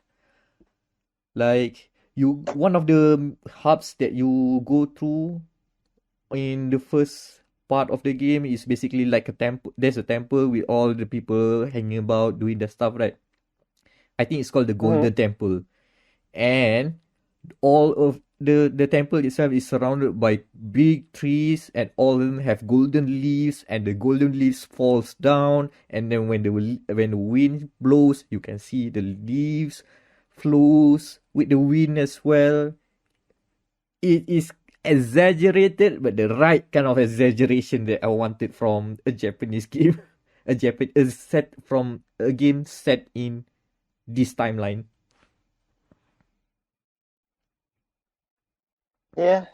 And it goes into like the way the music flows as well, because it's one of the games with dynamic music, right? When most of the part when you are exploring in the open world, it's kind of quiet. You have small bits of music playing in, but then when you discover something, when you reach the end of a not a side quest, like an open world exploration thing, the music kind of crescendos along with you as well. So let's say you are just about in the open world, and then something interesting over there. You keep on going, the music builds up and builds up, and then you find the onsen here, and then there's reveal music appears, something like that. The cinematic part is impressive, as in they really wanted to make a samurai film. They nailed that tone, so kudos to Sucker Punch.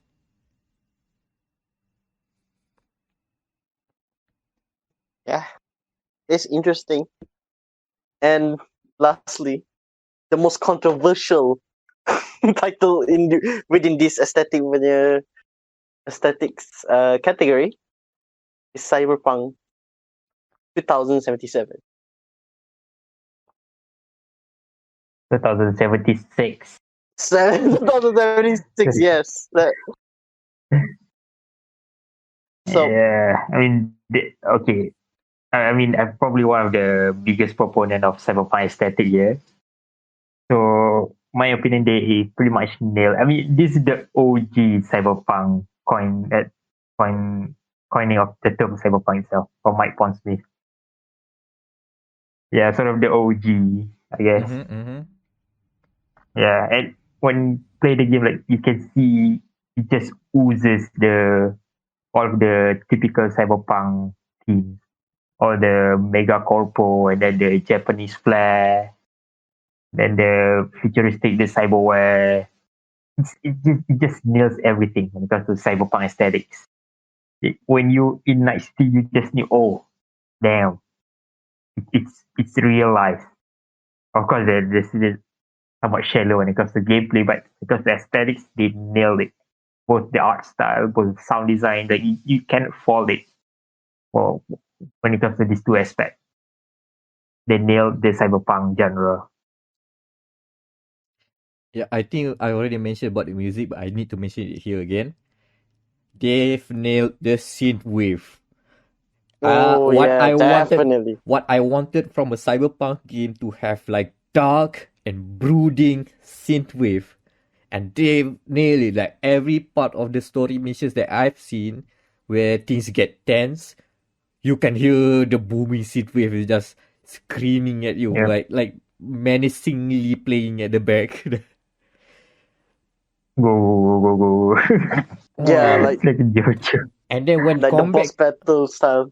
combat kicks in, and then the whole bit of all the scene waves are screaming about. Oh, it just like yeah.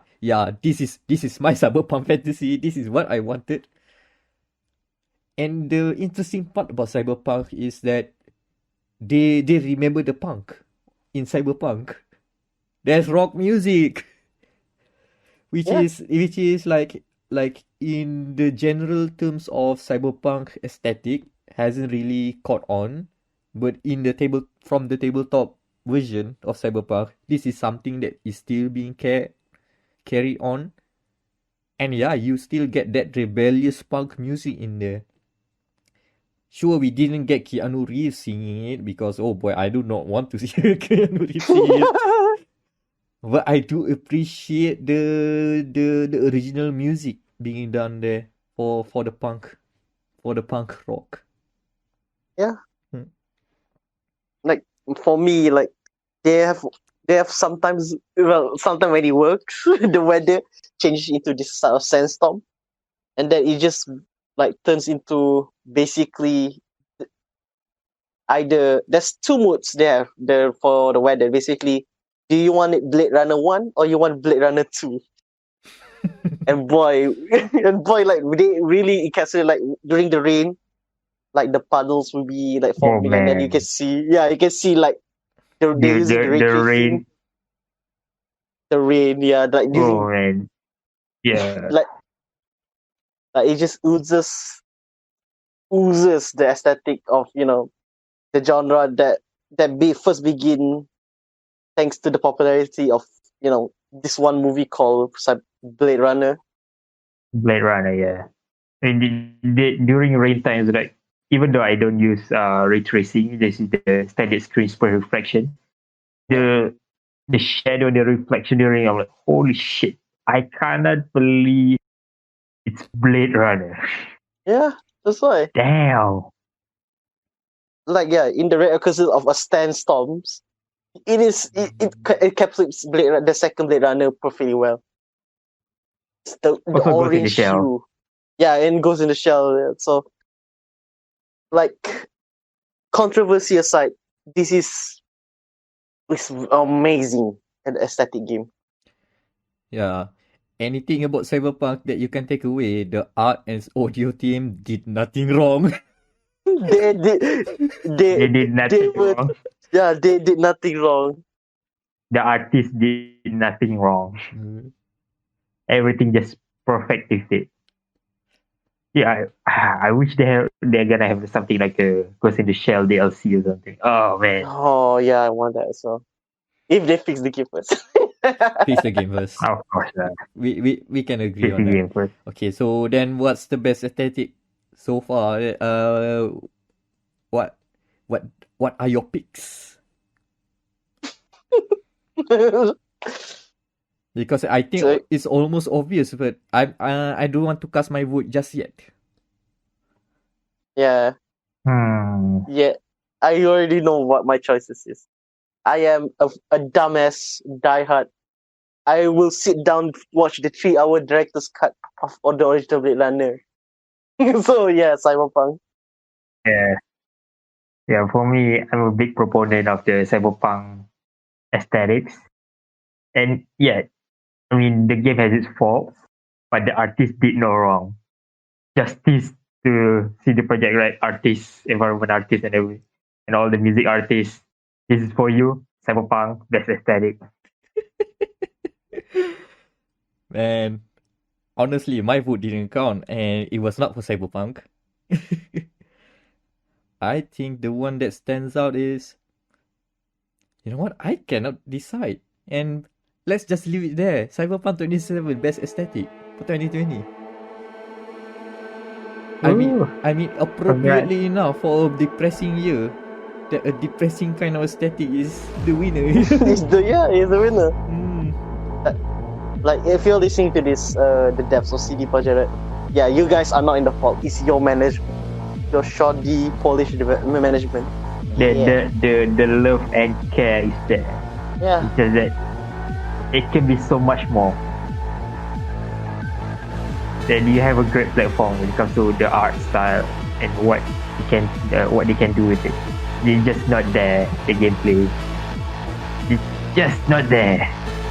But yeah, to the artist for Cyberpunk 2077, this is for you.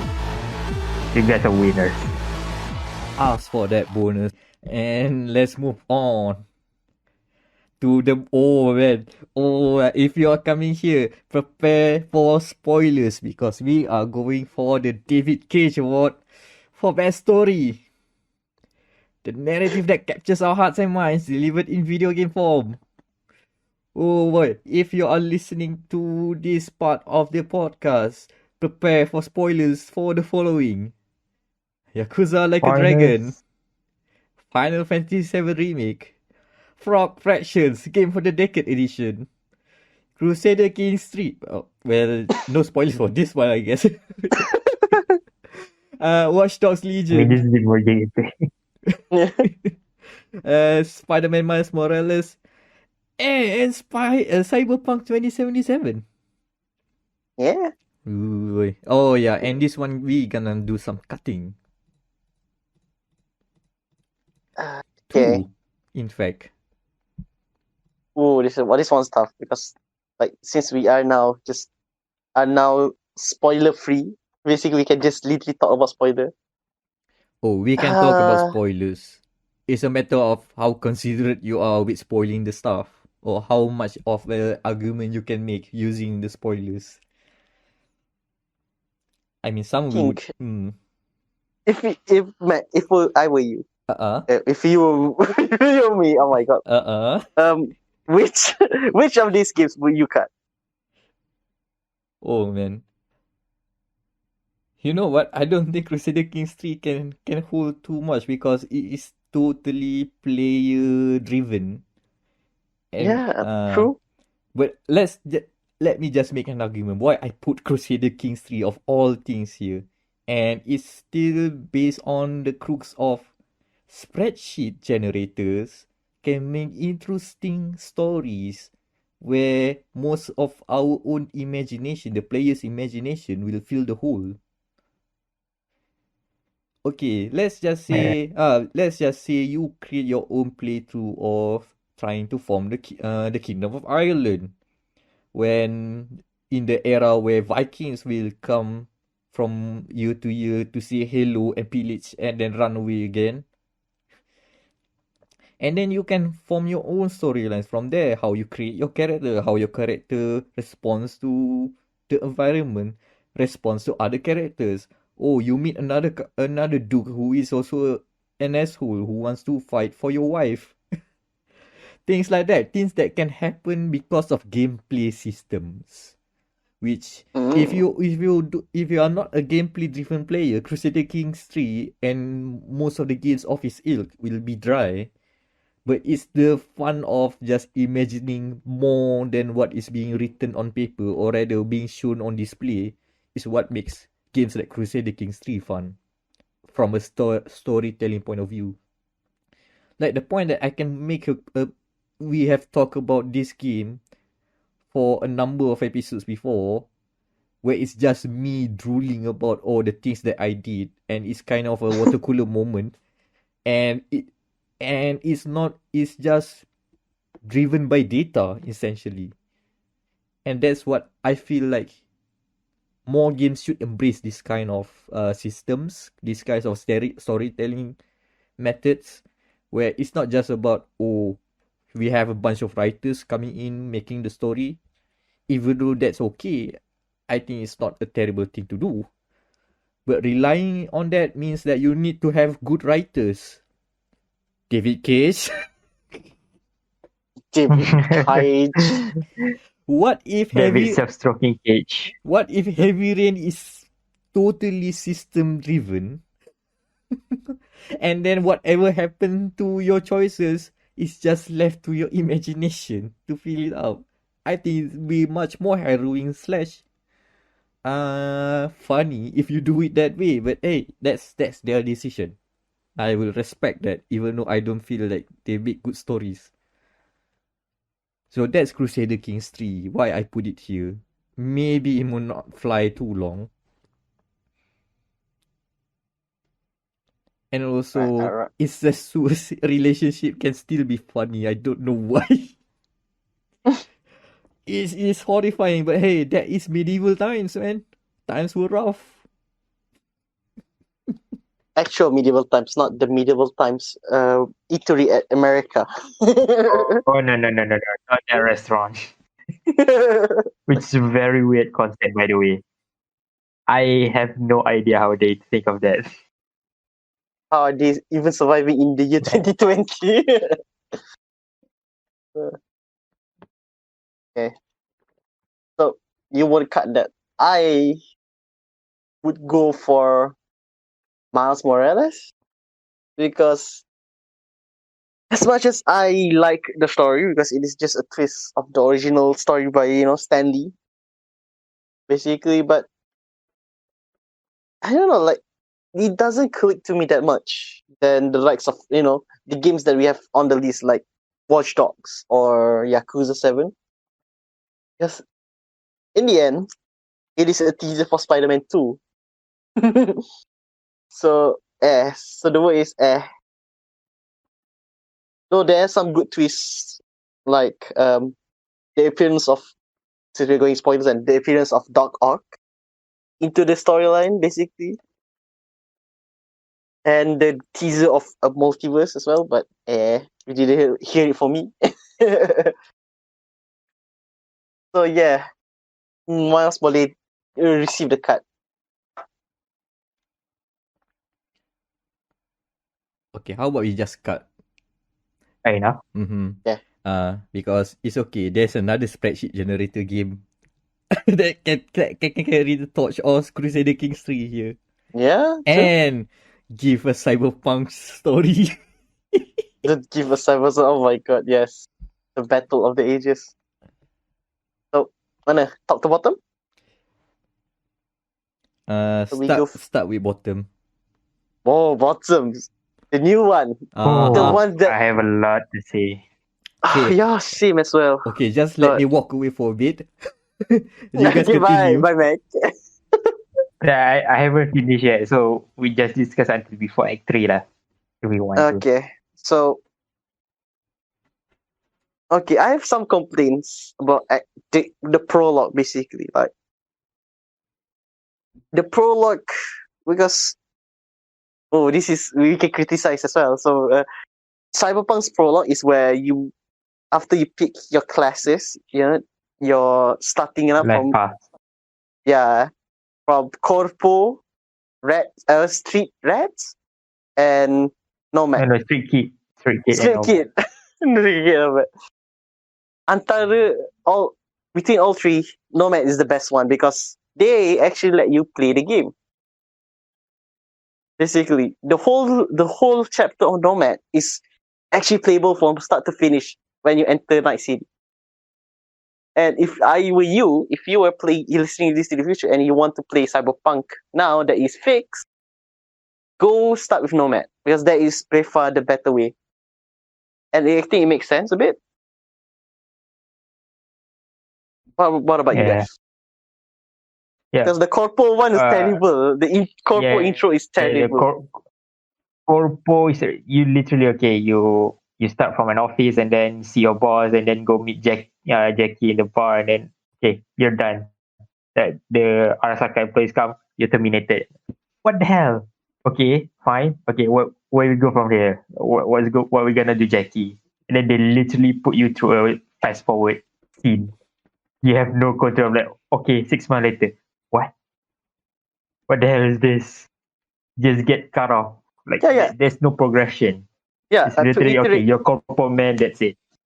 Yeah, like to iterate, like the normal one, we don't even beat Jackie until like before we had to do this job. So basically, this is what we introduced to Jackie. So it flows in a more natural way. Like, oh, here's a fixer you gotta meet.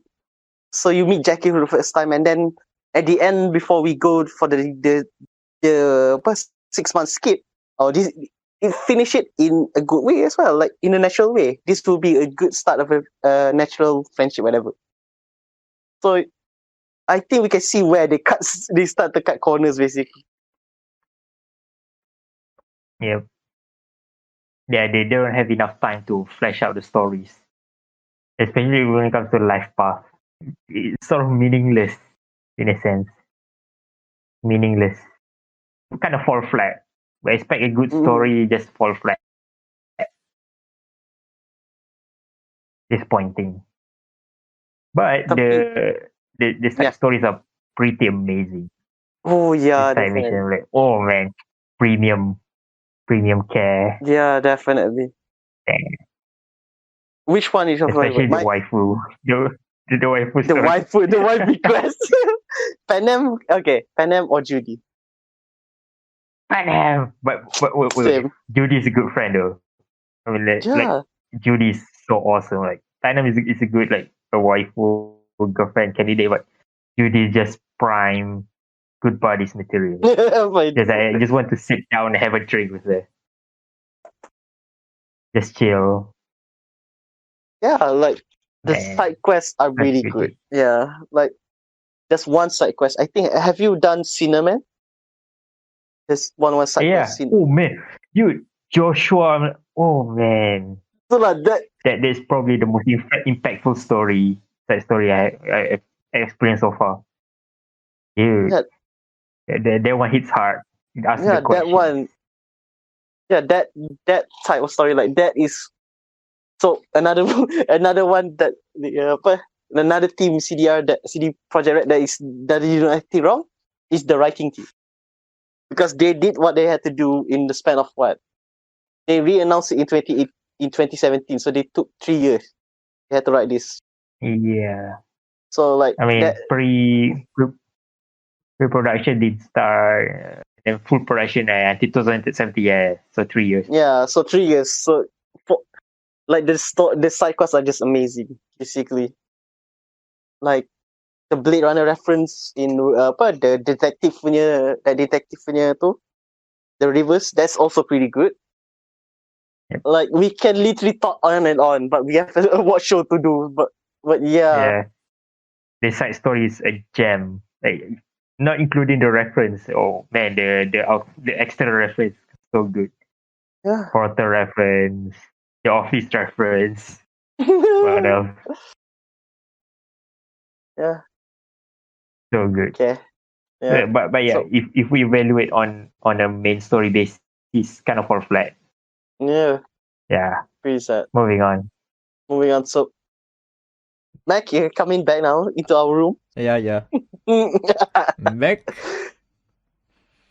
Next is Watchdog Legion with also, I think this is Ubisoft, for me, this is Ubisoft's most powerful work, because like people, they keep saying, oh, Far Cry will be our most powerful. No, you literally just shut out one. There is Watchdog Legion. I did not expect to get existential crisis when I'm playing Watch Dogs Legion, but they did that. Exactly. And it's kind of mortifying to learn how they make they make technology kind of scary, but not the way that I expected. Like we know Like that the surveillance system is is already creepy and scary yeah, and manipulative. I mean, we do manipulate the system, but it goes yeah. more. It goes even deeper. Like I like to thank Ubisoft for hiring the director of Far Cry 2 to helm this game, which is why I think this one is the most interesting out of the three games. Like because in Far Cry 2, he took the direction into the more weirder side and more realistic side, and I can see his influence in Legion as well because his talking points of like what happens in the UK if they're under a what Authoritarian. authoritative, yes, oh god, my English is terrible again, authoritarian rule. And like one of my favorites side quests besides 4 is the one where we enter the European zone, which is just basically Wembley Stadium. They have turned it into a refugee camp. And that is bleak to know that there is actually something that is happening right now. So gila strong the writing dia. Yeah, the whole bit about I think this is a Watch Dogs thing about human trafficking, Yeah. blood organ Watch Dogs donation. 2. So they went there again, but I think the existential crisis is kind of the crazy one. The 404 quest line. How do you make this Yep. very interesting and very very clever, intelligent AI system that can banter with you? How do you know? Well, we grab a real human, we took their brain, and we just reverse engineer, or we just remove all the important bits just to become until it becomes an AI. Which what? You know how Yeah. we instead of like train an AI to be smarter, we took a human brain to be dumber. We just what the hell? You take a real human to be an So, AI. What? so this is basically Cyberpunk Soul Killer. Yeah. Basically, when I saw Cyberpunk's plot being immersion, is this just Watch Dogs again? Oh no. Oh man, the idea of like That's literally Soul Killer. the idea of at least I think Watch Dogs is less copy paste, but rather like remove and degrade by intention. Yep. Which is oh man, oh man. Other than that, I think the play as anyone system is one of the best emerger gameplay storytelling features in a video game this year, which helps Watch Dogs Legion from being another mediocre open world game. I've already told Yeah. the story I mean, about how kudos to kudos to Ubisoft for at least trying to experiment because Yeah. I think they are aware that their games are getting stale. So they're like, yeah, let's try something new. like It's a good one. like I understand that some people might not for some people it feels flat or it falls flat, but this is a stepping stone, a foundation for a more impressive AI system. Like again, next gen tech, we have much more better CPU that we can render even crazier AI, hopefully, and more complex AI systems at least. And I do want to see Watch Dogs keep going in that direction rather than let's go back with the whole hey, we are a nice crew, let's have guns, let's kill people, but hey, we just hackers. Yeah. I like the tone though. Legion kind of walks the okay, this is seriously depressing, but haha, we can have fun on the side Yeah. a bit rather than Yeah. going full haha and full serious. I think they learn from their sort of mistakes in Watch Dogs 1 and 2. Watch Dogs 1 is very sort of brooding and dark and personal in Aiden Pierce. And then Watch Dogs 2 is too much fun. So they were like, okay, we're gonna take a middle ground here with Watch Dogs Legion. And they pretty much nailed it. Yeah, I do like the balance. Definitely. Somehow we talk about Watch Dogs a lot, and of all, I didn't expect Watch Dogs to even be a contender in any of the awards, but hey, here we are. Yeah. Next up, we have Pop Factions Game of the Decade Edition. Man, Or the real name of The his wild game, card. Pop Factions, yeah. The Pop Factions 4. Basically. man, Because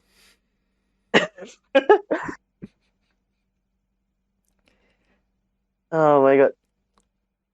It's buying the DLC stuff is already meta though. Like goddamn. okay, the joke about Frog Fractions is that there's a game in there somewhere, but you need to look at the right place.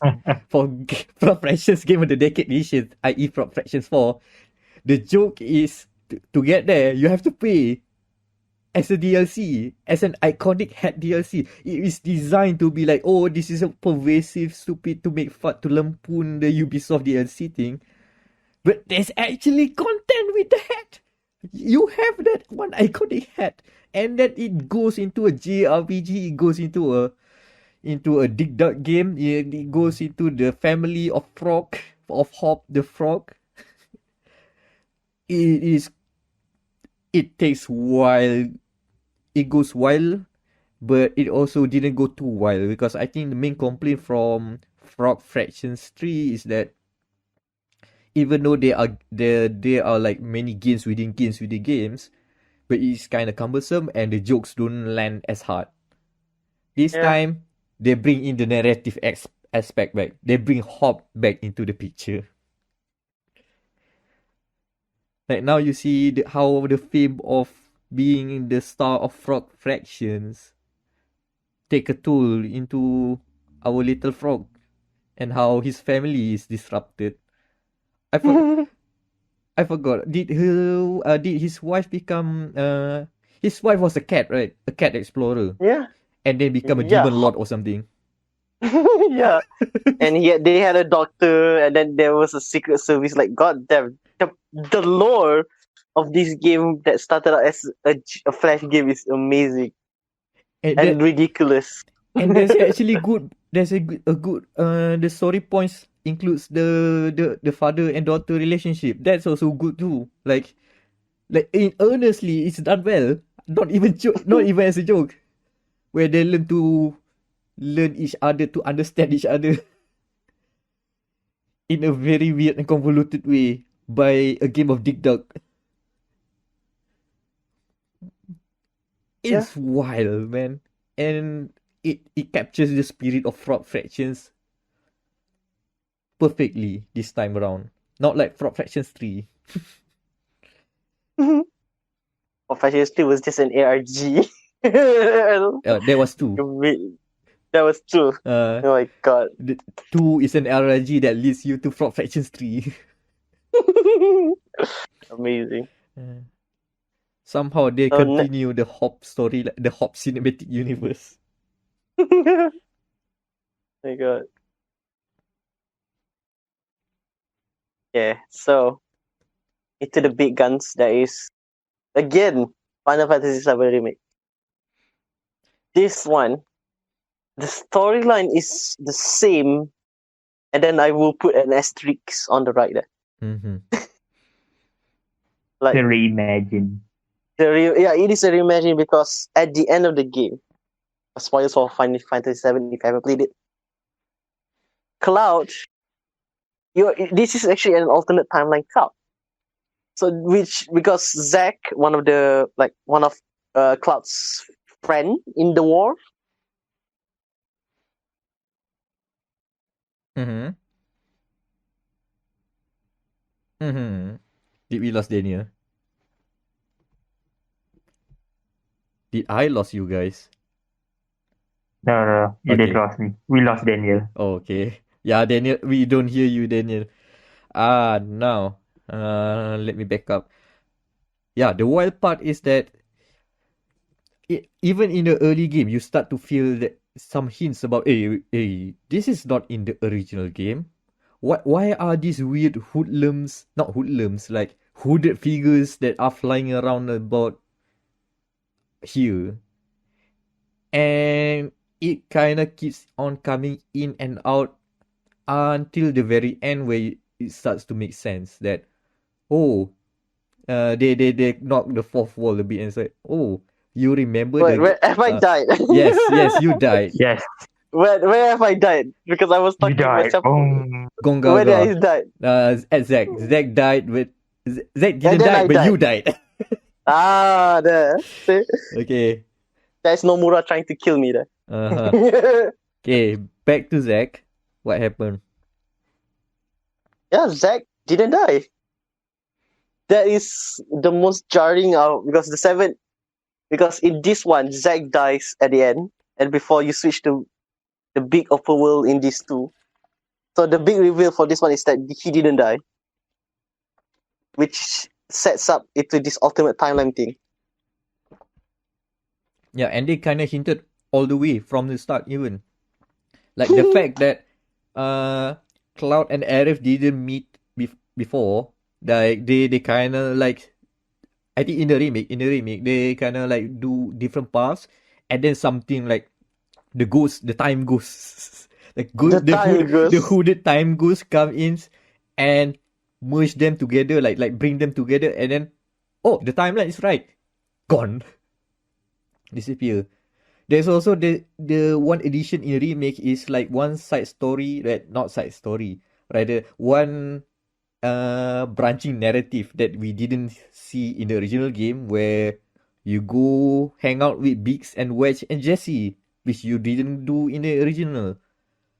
After the chapter ended, and the time ghost keeps on attacking. No, that's not how it works. That's not how the original game comes in. Everything the time ghost attacks you, and they stop until I think the Jesse got injured. If I remember, or some other folks. Because my theory is that that's Taniguchi attacking attacking the player for going out of his script. Yeah, and that basically what happened was off script, and then they finagle it back to, okay, this is the original script back. Okay, apparently Cloud was like off the gig. He's already leaving the Avalanche guys, which is not what the plot says. And because of that event, we don't have any guys. Okay, Cloud, come on lah, one more time. Sure, timeline restored. But yeah, it hints that this is gonna be an alternate world, or a world that I don't know. That's the contentious part. Some people like to see a one-to-one recreation of the story, but now we might see some shenanigans. Much better. I'll say that, because like we already know how it's going to end, but now we can have some liberties, which is good. Like, even there's an ending message I need to remind myself what was it, because it hints that the next part might go somewhere else than what you expected. Like a new journey, something I forgot, which is the unknown journey will continue. Unknown. Because right up that point, most of the game is very familiar. It tickles all the nostalgia wounds until the big reveal at the end. Also, you fight Sephiroth as a final boss. Okay, fine. When he's supposed to fight him at the end of the real actual game. But that is like already did the time ghost just give up at that point? Like, the hell with this. Like, even time goes aside, even if you may not like the diverging timeline of whatever the remake is doing right now, I still think that the small details are very well made. Like the way they flesh out the side characters, the way they done the fan service. Either way, do you like Aerith? Do you like Cloud? Do you like Sephiroth? You are catered. The way they flesh out the world, even the small bits like going around, what's they call it, Market Garden or World Garden? Yeah. that area that is basically Yakuza Kamurocho, where you basically get a small open world sort of you can explore. That is also well realized. Even if you don't like the main plot, which is obviously not controversial, like not with mixed reception. Overall, the story being told in Remake is pretty nice. Well, it's worth the wait to see the rose nostalgia, rose tinted goggles effect turning on.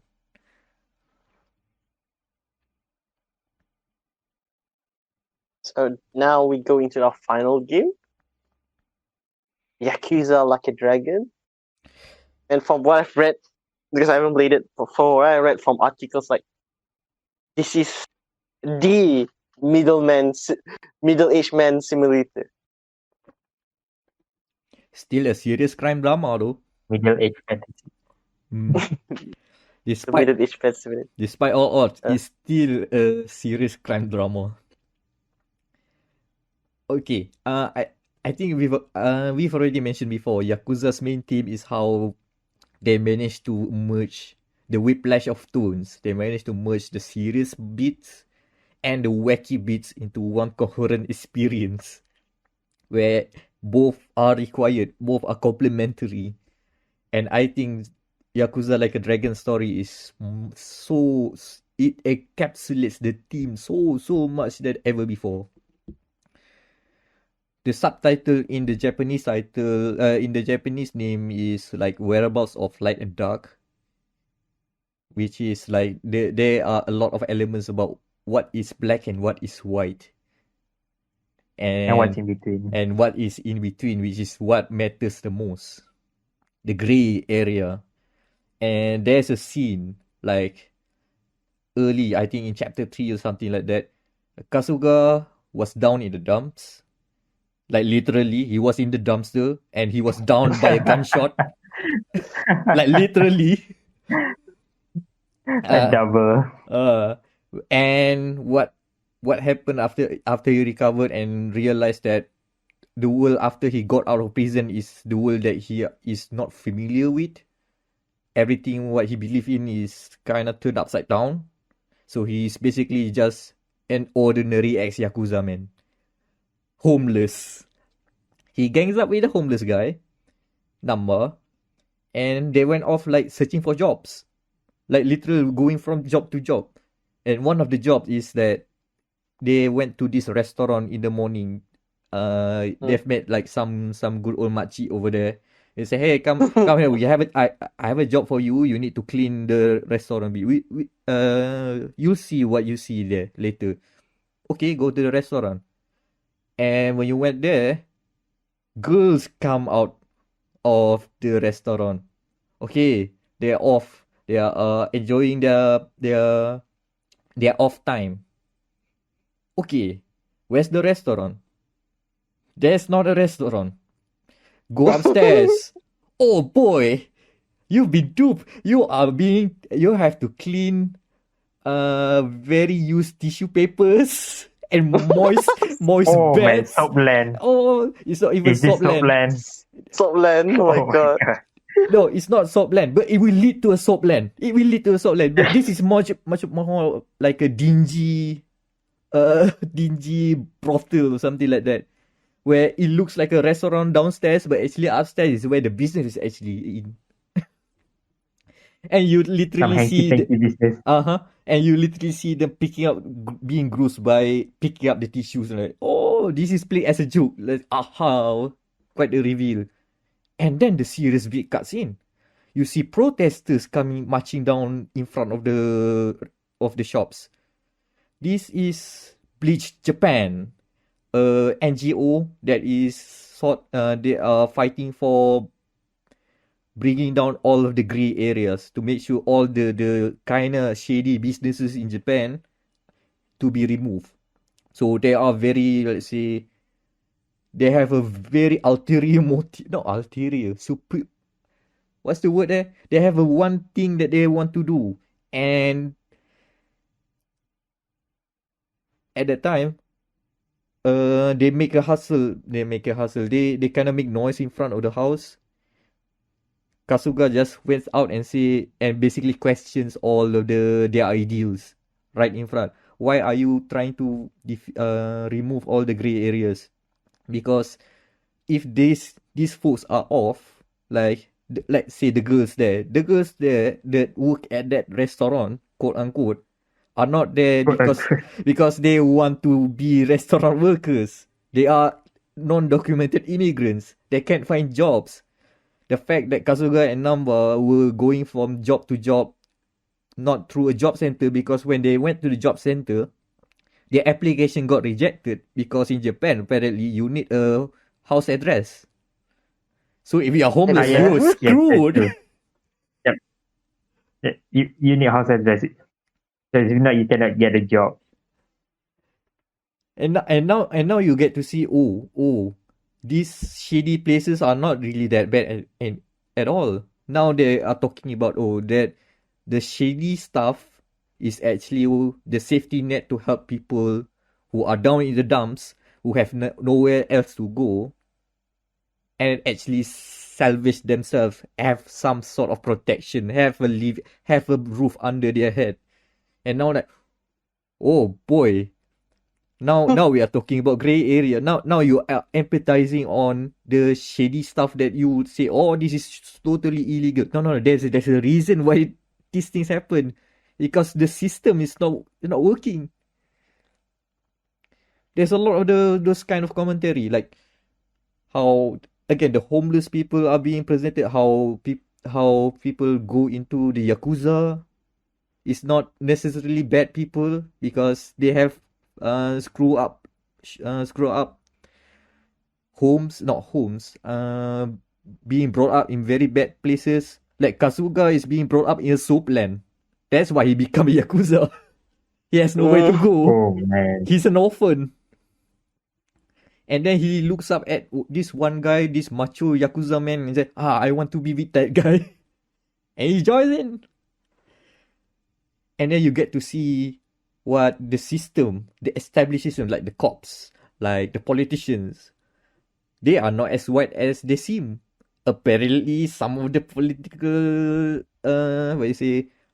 parties, some of the most powerful members have support from the yakuza and the Korean mafia and the Chinese triad. My God. And it just goes on lah. Oh yeah, it goes on and on. Basically, I walk out of Yakuza Like a Dragon feeling more empathized with the various aspects of the society we have right now. Not everything is clear-cut good and evil. Even the good things that we see can have the dark side. And also the dark side that we've been seeing so much. There is a reason for why it still exists for some folks. This game has a better empathy story than some other games out there. This is a serious crime drama, by the way. Yeah, this is the real serious kind of drama now.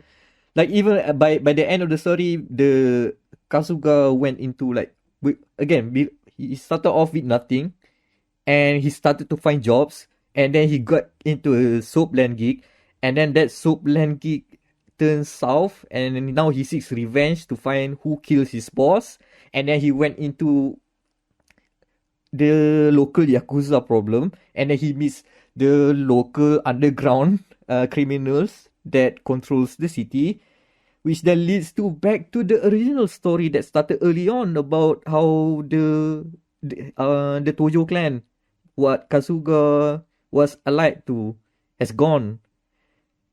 And he went places, even goes into the politics side even more than that. Kasuga runs for election. Because that's what Yakuza Like a Dragon is. It goes to places. Boy, so this is just... This story has gone for too long, and now this is by far the most hardest choice that we have to do now. Yep. Yeah. Okay. Because I think... there's more of a lot of basic the story, so it makes sense that this is the longest section we have to discuss. 2 cyberpunk stories, 2 games with unexpected twists, and a serious crime drama.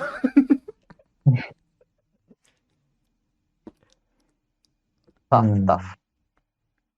So Well, to be fair, you sold us the Yakuza story, Mac. Yeah, the great salesman for this game. yeah, I think like Yakuza is because they deal with an issue that kalau if you see Yeah, in the current media, there's not even not one representation besides a yeah. certain David Cage game, which we will not speak of. So Also, yeah, yes, got yeah. Also, they blend in the comedy and the serious tones, like your story about the sort of the shady restaurant, quote unquote. Uh-huh. It's pretty seamless, I guess. Because from a joke getting scammed to like, oh man, it's actually a serious thing. And Like pretty seamless. yeah, there's a lot of that in Yakuza Like a Dragon where they play it as a joke at first and then they poof. Oh, plot, real plot. And then the fluke. Okay, relax again. Fun back. Poof, serious crime drama again. And then poof. That's a good crescendo. Like really that scene alone really sticks me up until this day because man, that scene alone is a good example of Yakuza is a serious crime drama. It is a serious crime drama, but they can poke fun here and there. yeah. Hmm. So I have no qualms because all of them are really good titles. So yeah, Yakuza gets it. Finally, they have graduated from games we didn't play it for 2 years. They have now won the best story. There you Good go. job. And best meme. Yeah, Oh yeah, best meme as well. Congratulations. best meme. 2 wins already. Finally. Yep. Yakuza Like a Dragon. Yeah. Mention a bit about Cyberpunk. It's okay story. Yeah. Because they don't get a pass because they market AAA, but this is not AAA story. So yeah, This sorry is- Cyberpunk. Yeah. Nope. They should have just mentioned it as Eurojank. Yeah. Also, when it comes to discussing good story, I guess tropes can be an important factor. Cyberpunk story is pretty tropey. Like it's standard box standard AAA story. Also, with of course with CDPR standard excellent weaving of extra touches, but still in a bigger picture, pretty standard story. So yeah, kudos to Yakuza for subverting expectations on what story flow should be. Yeah. Mm-hmm. And by the way, if you want the wacky stuff, oh, there's a lot. There's a lot. Do you want to sell kimchi? The miracle kimchi. Do you want to date a lot of people and then get smashed? You can get a harem ending. Boy. Yeah. Wow, we're down to our last 3. It's a long and hard journey, but we still have some surprises on our hand. It's time for the most surprising game.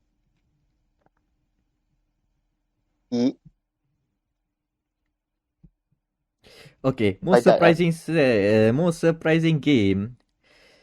The nominees are Fall Guys, Journey to the Savage Planet, XCOM Chimera Squad, Frog Fractions Game of the Decade Edition, Trials of Mana, and Half-Life Alyx. I think we need to cut one. I think you know which one we want to cut.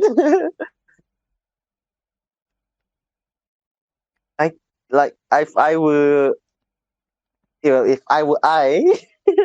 Half-Life Alyx will be the cut because we know what Valve is capable of. They know how to tell a story. They know how to make a game surprising, and Yeah. we know it's going to be good. Yeah, we know it's going to be good. Let's forget Artifact. Yeah, let's forget Artifact because Artifact is just a brain fart in order to get into Half-Life Alex. But I would argue that's why Half-Life Yeah. Alex is surprising.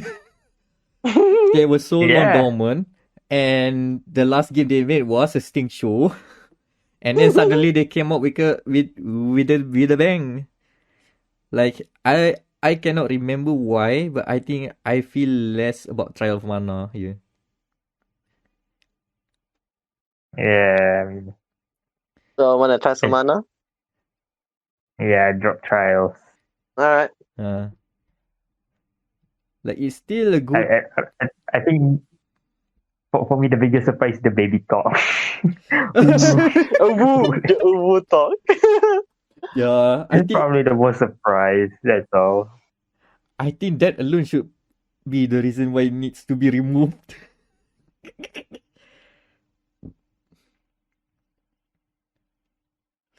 Let's get this one out of the way. Fall Guys. Yeah, for me that's a pretty strong contender Yeah, it just because they did it right. Takeshi's Castle, the definitely. game, they did right. Yeah, wipe out the game. They did it just marvelous. Like I'm surprised they did it this polished.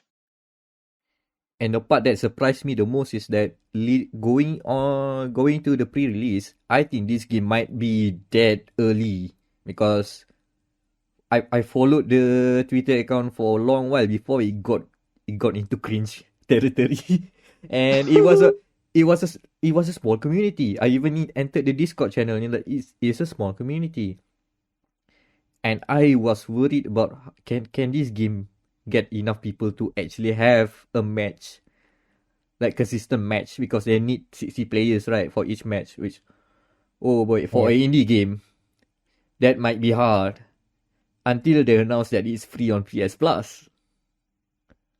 On release. On release. And then everybody went hard on. I mean, the game servers are crashing. That's a good thing for indie game on day one. Mm-hmm. And yeah, and they nailed their design document well. They wanted to make a Takeshi's Castle. They did with the Takeshi's Castle. Until they make a karaoke mini game, I think this is perfect.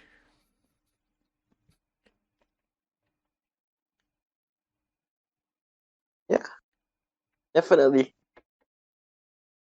Also, it's a game for everyone.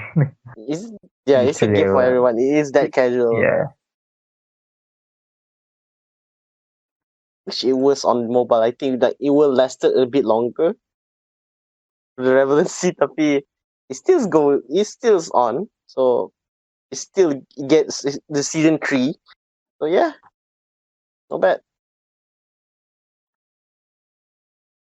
Speaking of not bad, Journey to Savage Pledge is not bad. Yeah, I thought this one is gonna get buried, like either through not enough marketing, not enough people talking about it, or this just gonna be another game that tries to be funny but not really. Didn't get the landing. But it did. It is a funny game with Metroidvania mechanics. I do enjoy my time with it. The fact that what else I need to say about Journey to the Savage Planet? It is funny. It has Metroidvania vibes, and despite the Stadium Man pulling out bad takes, he knows how to make good games. Oh, Stadium Man. Stadium Man.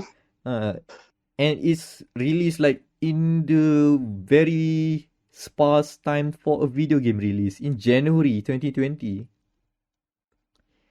And somehow it managed to make it to the list. I think it's quite strong there.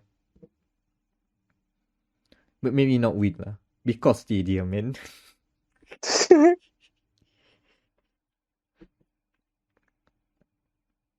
Yeah. So next up we have XCOM Chimera's Caught. The interesting spin-off that just almost got shadow dropped. But Yeah, the best I mean, part. it's more, yeah, it's just more XCOM kan. Tapi what is the punya defining factor dia? The twist is that we are pushing the timeline further a bit, where instead of like we are fighting the aliens are now our side. The enemy is now crooked terrorists, and you are basically the A team. You are basically cops. Aliens and humans banding together as a special task force to make sure the city is in peace despite having different species living together. The interesting bit is that they tried to diverge from the XCOM formula a bit, not much, but just enough. Like the fact that you are playing as predetermined characters. This is a characters they have already written their backstory, they have voice lines, they have specific toolkits, and the fact that even the gameplay itself is kind of twist a bit. Like instead of just plopping into the map just as always, you have the bridge system where basically you can do the SWAT team. Oh, if I open up, you get to strategize. Okay, who goes here, who goes there, and plan your assault from there. And then it turns into your normal XCOM battle. So it's an interesting bit of them trying to go out of their comfort zone. They try to make a story much more written rather than just more overarching story where you fill out the details about your squad mates and stuff like that. You get to hear the squad mates banter about during at the HQ while you setting up stuff. And the surprising part is that it just came almost out of nowhere at a discount price because they don't expect much about this from this. And somehow I think they made a good enough game. With that kind of low expectations they have already set up. The surprise really comes from they just released it. No marketing whatsoever. You know, hey, we are making a new game. It's coming out next week. See you there. And then silence after that. No word after that. Which is interesting. Oh yeah, it just came out of Dev Cave, whatever, their development cave. Nah, here's a new game. Okay, bye. I think similar to Fraud Fractions lah. Yeah. Came out of nowhere. Oh yeah, we are making a sequel. But we didn't sell that it's a sequel. And then disappears again. Like what else is there to say about Fraud Fractions? Since we already talked about it in the story mode. It is on brand that they made a surprise release. Yeah. And again, we never expected a new Fraud Fractions game this year. So lastly, yep. And again, what more is to say about Half-Life Alex? It is finally Valve's return to form. Well, so return to form probably, and then they'll just come back into the depths of nothingness. Tapi, if in the event that this might be they might lead to an interesting Half-Life 3, yeah, I wouldn't mind seeing what they do with this. Because the chess piece has been set by that ending, basically. It's still worth it. It's still worth it. Yeah. Even though it's just like 10 seconds. 10 seconds. No, that's all enough. 10 seconds to cliffhanger. Yeah, if they made Half-Life 3 to VR, then I'm not surprised that people will still buy it because they want to know. Definitely. Yeah, Half-Life 4, let's go. Can skip 3, 4. On brand, skip 3. Okay. Who is the winner for this one? I'll go for your cursor is already on Half-Life Alex. So yeah, I'll go for Half-Life Alex for this one. Anan? For me,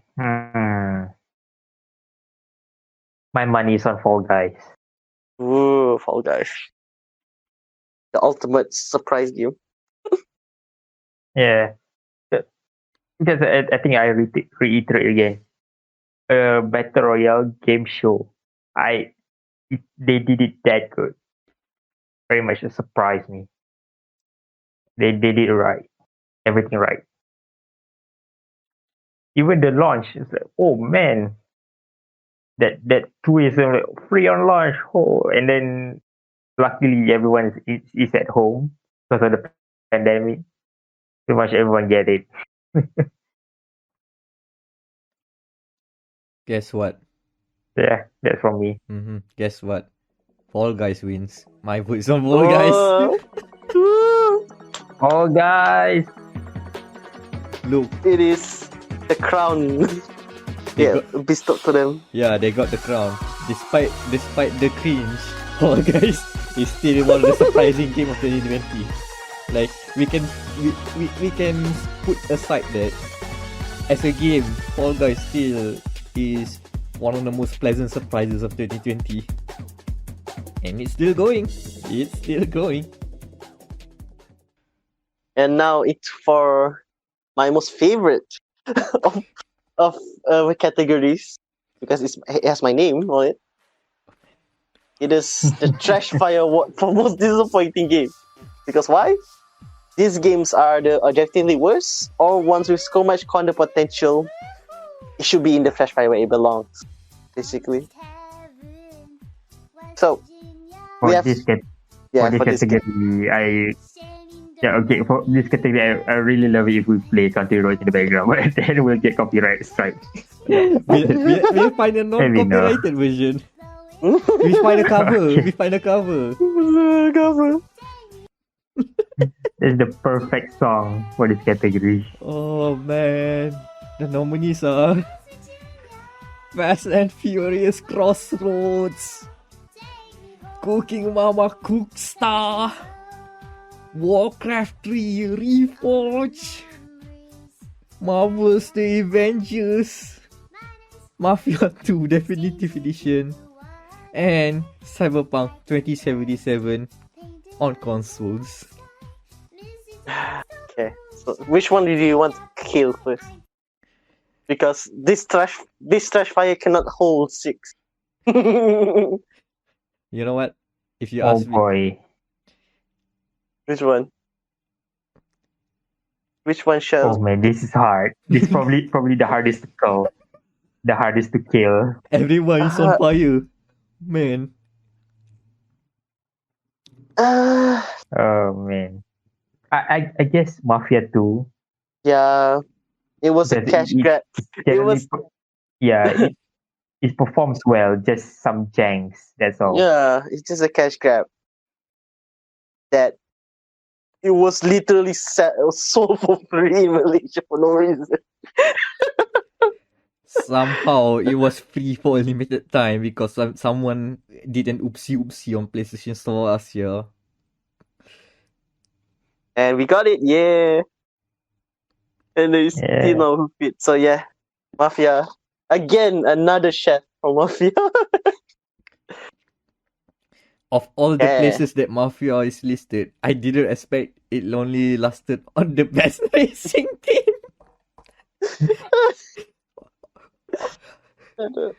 We have Mafia Definitive Edition and Mafia 2 Definitive Edition on the list. Somehow it is plugged into racing game.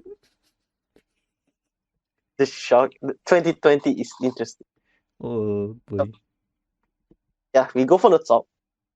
Because I want to talk about Fast and Furious. Man. This game. Oh man. Can we even call it a game? Yeah, this is just an interactive cutscene with cars. Oh my god, like it's so bad.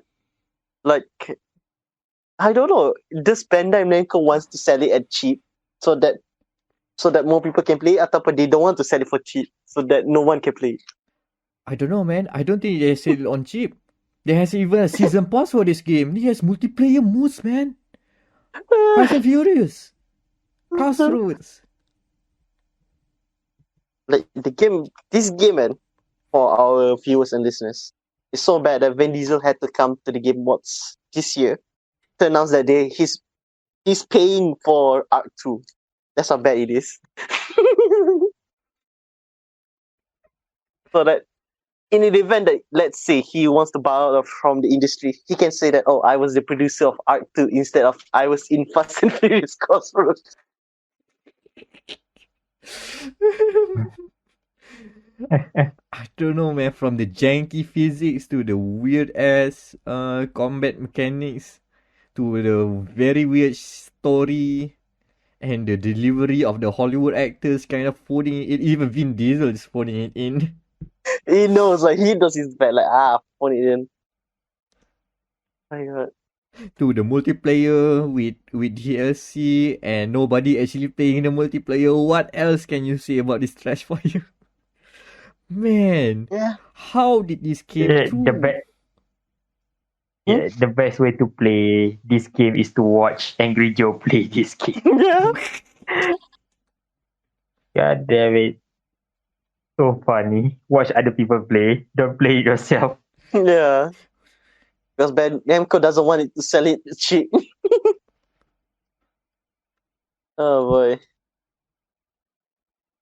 But at least this game came out. And it's not like this other game, the second game on our list, that came out and had to be recalled and never came out ever again. Cooking Mama Cookstar. Do you want to be a cook star? I want to be a cook star. Oh my. Okay. Let's set the base here. Is it a bad game? I don't know. Is it a bad game? For a Cooking Mama game, it's you're better off playing the version on Nintendo 3DS than this one.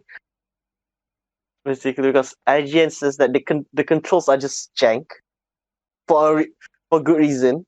It is a janky game.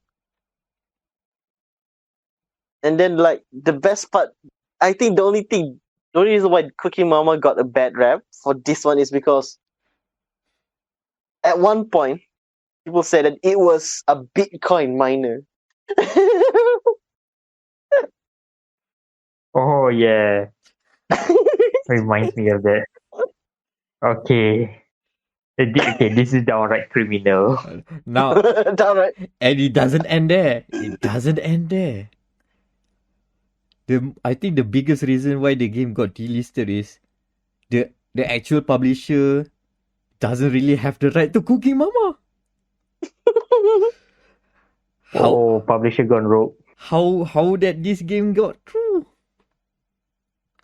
That's why. And allegedly a Bitcoin miner. And now it's like I don't know about this game, man. This is just weird. I think it's already delisted, so you can't do anything about it unless you're in Malaysia and there is one copy selling for 159 ringgit. You didn't hear it from us. But if you did buy it, let us know. Oh my god. It was supposed to come up on PC as well, according to some articles, but nah. Nah. God damn.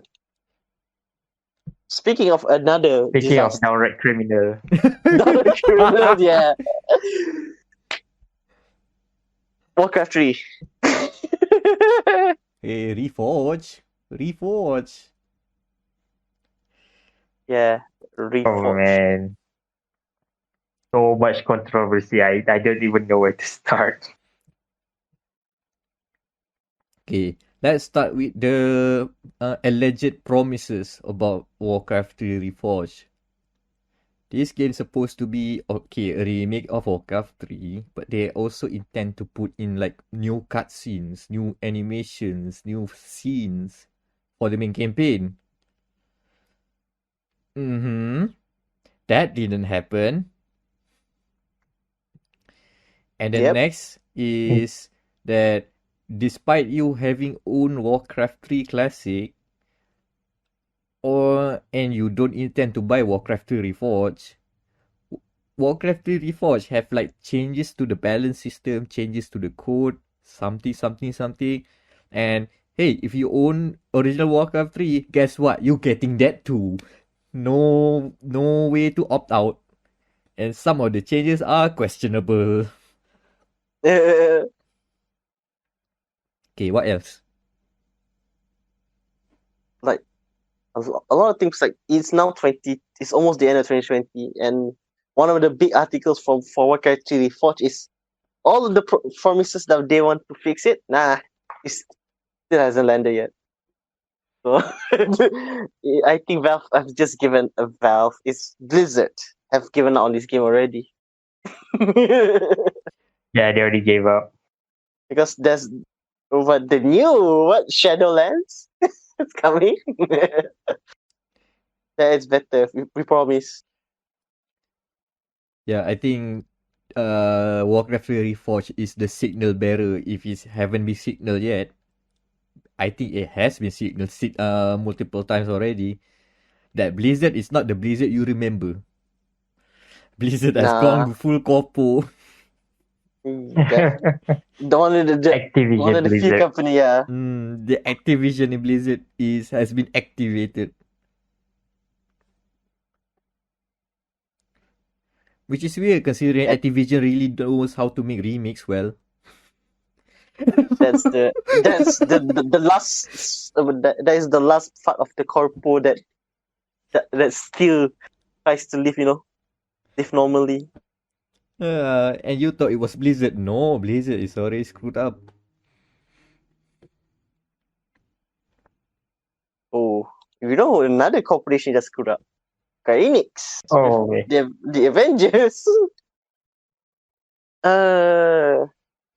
Benjo. What do you say? Abengo. Abengo. Oh man, this would have been an easy sell.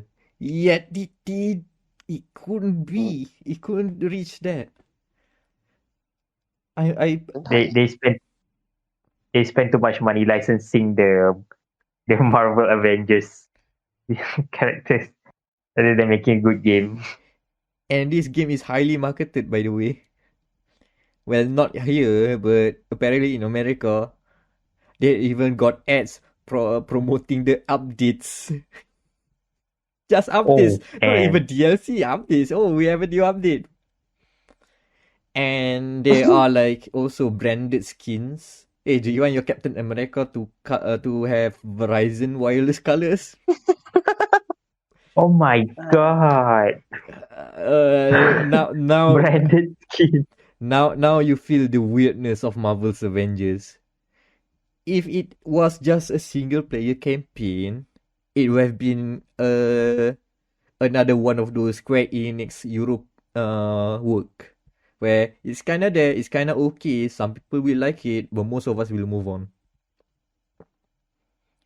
But no, they want to put multiplayer in there. Hey, you know what people like? Live service games. What does what the live service games that people are playing right now? Those games that have loot. Oh yeah, let's put loot in the game. Let's put loot. Let's put numbers there. You can't put cosmetics on your superheroes. Doesn't matter. Put in the loot system. Put number go big. Okay? But what if I want to change my look? Oh, you go to the DLC store. We sell those at a premium price. So why do I get the loot? What's the number go big? What's the number go big? Okay. What does the loot looks like? Is it just gear upgrades? Literal numbers that they place it like, okay, for like Hulk you have like different neuron system, different nerves, different yeah. but so also upgrade. but it's basically abstractions. It should have been like like if it was Destiny, you actually see those cosmetic changes to your armors. Yeah. But no, this is just numbers. You have gear. Yeah. It's a full gear gear system. with the looks and the stats. Yeah. Just numbers. Yeah. Man. And numbers alone would have been okay if the combat system is more than just mediocre. Yeah. Like you can do like stupid wild overpowered things like Warframe, which this game kinda tries to do, but no.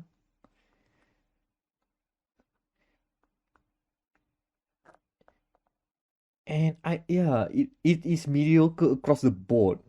It tries to do a lot of things and it didn't. At what cost? They haven't made money yet, and they haven't made Deus Ex yet. That's the cost for Marvel's The Avengers. Hey, you know what, Square Enix? There's a good. This is a good time to make a cyberpunk game. Now that other cyberpunk game did something bad, Yeah. Yeah. please, Square Bring Enix. Jensen back. James back. Look, I've asked for this a lot of time. Bring back Deus Ex. Nah. And lastly,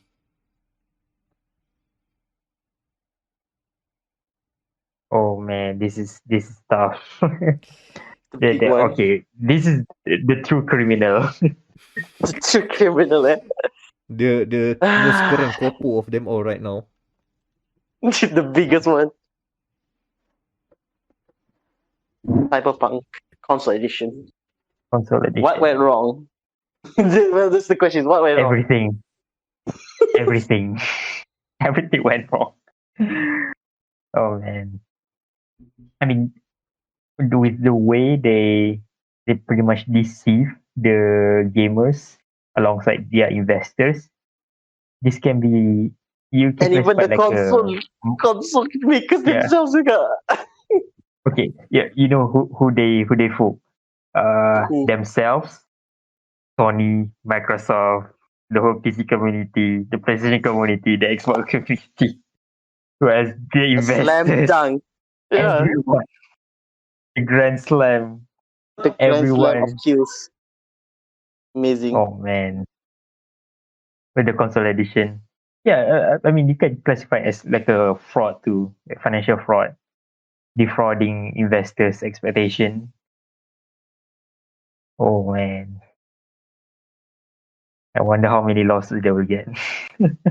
Itulah. The PC version is pretty good, but the console edition is downright insulting because Yeah, of like quality. if you don't have a next gen console, don't play this game yet. It's running like PS4 is running like 20 to 30 FPS. Terrible mod for Xbox One, that's like 15. And the load times, goddamn the load times. For last gen. There will be pop-ins. That's how bad it is. So yeah. Yeah, I think they sort of prioritize the development wrong because they want to put this game in every single console every single platform they can. Put it on Steam, you put it on Epic, PlayStation Store, Xbox, Microsoft Store, and then Stadia, and then luckily Nintendo Switch is not that powerful. If not, they will put it Oh, on thank Switch. God. So they pretty much Can don't they have could. the time to. Yeah, I mean the developers don't have much time to optimize. They say, Like, okay, we're gonna put optimization for next gen for PC and stuff. They don't have time to optimize for PS4, the base PS4 and the Xbox One, which is I a mean, mistake. COVID didn't help at all. That's that's Yeah, this also one thing. the Achilles heel for Yeah. them. came out in the wrong time. I mean, okay. Yeah, I mean to be somewhat fair, the base consoles are pretty underpowered. But at the same time, that's not a strong no, in bahasa Melayu alasan yang kukuh. How do we say Yeah. in English? Not really That's a not an good. excuse. Yeah, and there's Yeah, not an excuse there, definitely. Hey, yeah, no excuse there. they promise it coming on PlayStation 4 and Xbox One. That's on them. Yeah, Totally on them. yeah, that's not that. If they just say on PlayStation and Xbox, they can get away and say, we just launched on next gen. This is the next gen game. Oh, safe. But no, they didn't. They committed early.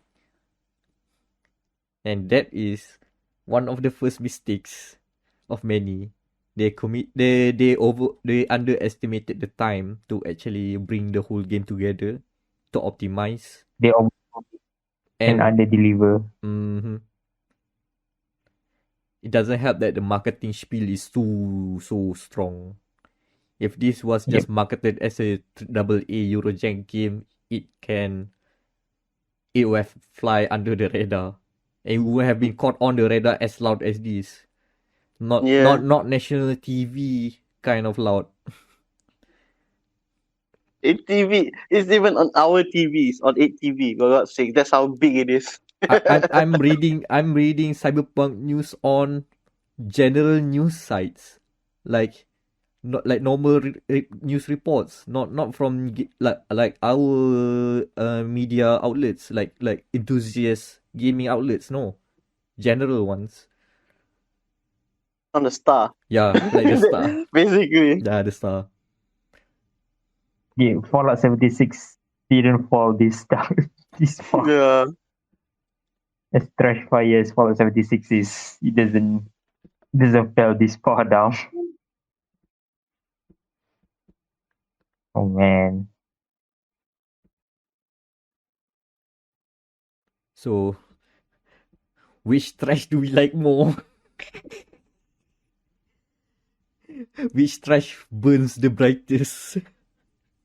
Yeah, I think. Should we make a prediction? With this shall be an interesting proceedings, because we have a game that won best aesthetic and also Trashfire award. It's not mutually it's not mutually exclusive. It can exist at the same time. So that means we can like and hate it. That's how good it is. Good, quote unquote good it is. Yeah, I guess I go first. Yeah, I'm going for Cyberpunk Consolidation. For me, okay. Yeah, it's kind of tough. Oh, I'm my money is on Warcraft Theory Forge, because the Cyberpunk console, it can be fixed, and they sort of promise it. So yeah, I sort of put my trust. Yeah, but for Warcraft, they just abandoned it straight up. So Yeah, this is Activision Blizzard. Okay, they pretty much burn the gamers on the other franchise. But for Warcraft, they have a very dedicated following, and people expect quality from them. Because this is not Activision, this is Blizzard. They expect Blizzard, but they fucked it up. And yeah, you don't fuck up veteran gamers. The Warcraft is livid. Warcraft community. So yeah, my Trashfire is on Warcraft. My Trashfire, that's oh man. You know what? I enjoy a stupid an unfortunate game that shouldn't be made but be made nonetheless, and to no surprise flopped. So weirdly enough, I'm voting for Fast and Furious Crossroads. Oh okay, so man. We are now at a crossroads now. Crossroads. Okay. We do have to use the executive power of this brand name. Mm-hmm. How about we just do all three of them? Nah. The Trashfire Awards will have 3 winners this year. You know what? I don't feel anyone is more than the other. Every single one deserves to be burned to the ground. Okay, then everyone is the winner then. There is no honorable mention. All of them are equally terrible. Yes. Some to more extent, but to us, they are all terrible. So the Trashfire one goes to all these games. Fast and Furious Crossroads, Cooking Mama Cookstar, Warcraft 3 Reforged, Marvel's The Avengers, and Cyberpunk 2077 on consoles. So 2 broken promises, 1 Bitcoin miner, 1 boring ass game, and 1 disaster. Okay, shoot.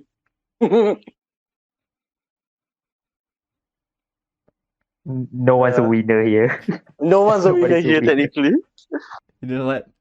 I think we should do it like this more. Rather than agreeing the better Trashfire doesn't make it any worse. All of them are terrible already.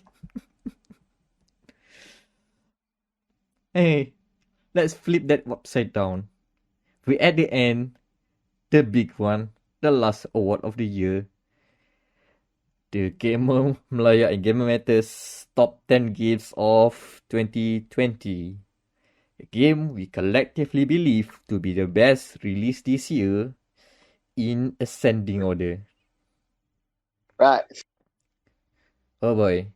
So, right now, the shortlist as it is right now goes like this: Yakuza Like a Dragon, Ghost of Tsushima, Watch Dogs Legion, Final Fantasy VII Remake, Dreams, Tony Hawk's Pro Skater 1 and 2, Fall Guys, Doom Eternal, Resident Evil 3, Marvel Spider-Man Miles Morales, and Cyberpunk 2077.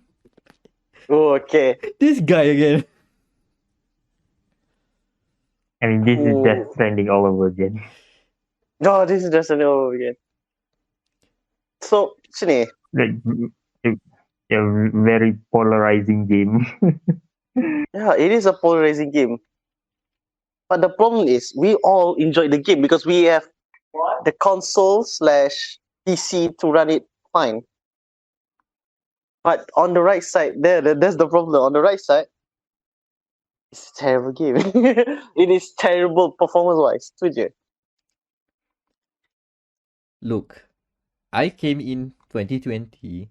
I think one of the most anticipated games in 2020 is Cyberpunk 2077. And now that Worm is in the Shadow Realm, I would have thought this would be an easy win. No. It would have been No, it an was- easy win. However, in this room, I think I'm the most not supporting Cyberpunk 2077. Not even in the top 10. I don't even think that it deserves that recognition as of its state right now. Yep. I Yes, I second agree. your thought. He deserved to be the number 11 there. Yeah. It- Not close, but no not cigar. top 10, no. Not even close. Yeah, in terms of even with the fixes there, it would have even be in Game of the Year top contender. It would still hang around in top 10, sure, but it was not the big game that we expected. Yeah, definitely. Again, CTBR, embrace Eurojank. So you know what? We need to have a top 10 list, and we cannot have 11. Alright. So I'm sorry to the guys and girls of the development team of Cyberpunk, but we had to cut you off. You are out of Game of the Year Survivor. Better luck next year when the next gen edition came out. Yeah. That's the only way to redeem themselves. If somehow the next gen edition is okay, there's another reason to talk about that game next year. Okay. But for So now, we have the top 10. This is 2020 and we have 10 games to list down. How do we go about this? How about let's determine the bottom 5. The bottom 5. Spider-Man. Yeah, tech demo Spider-Man gets 10 because it is, like I said, it is a tech demo. It is still a good game because it is Insomniac's Spider-Man, but it is a tech demo for ray tracing, 60 frames, and looking very good. But macam lah.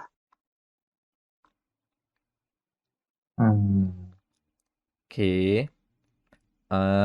What else that may be shuffling about? Is Ghost of Tsushima top 5 material or bottom 5? Ghost of Tsushima.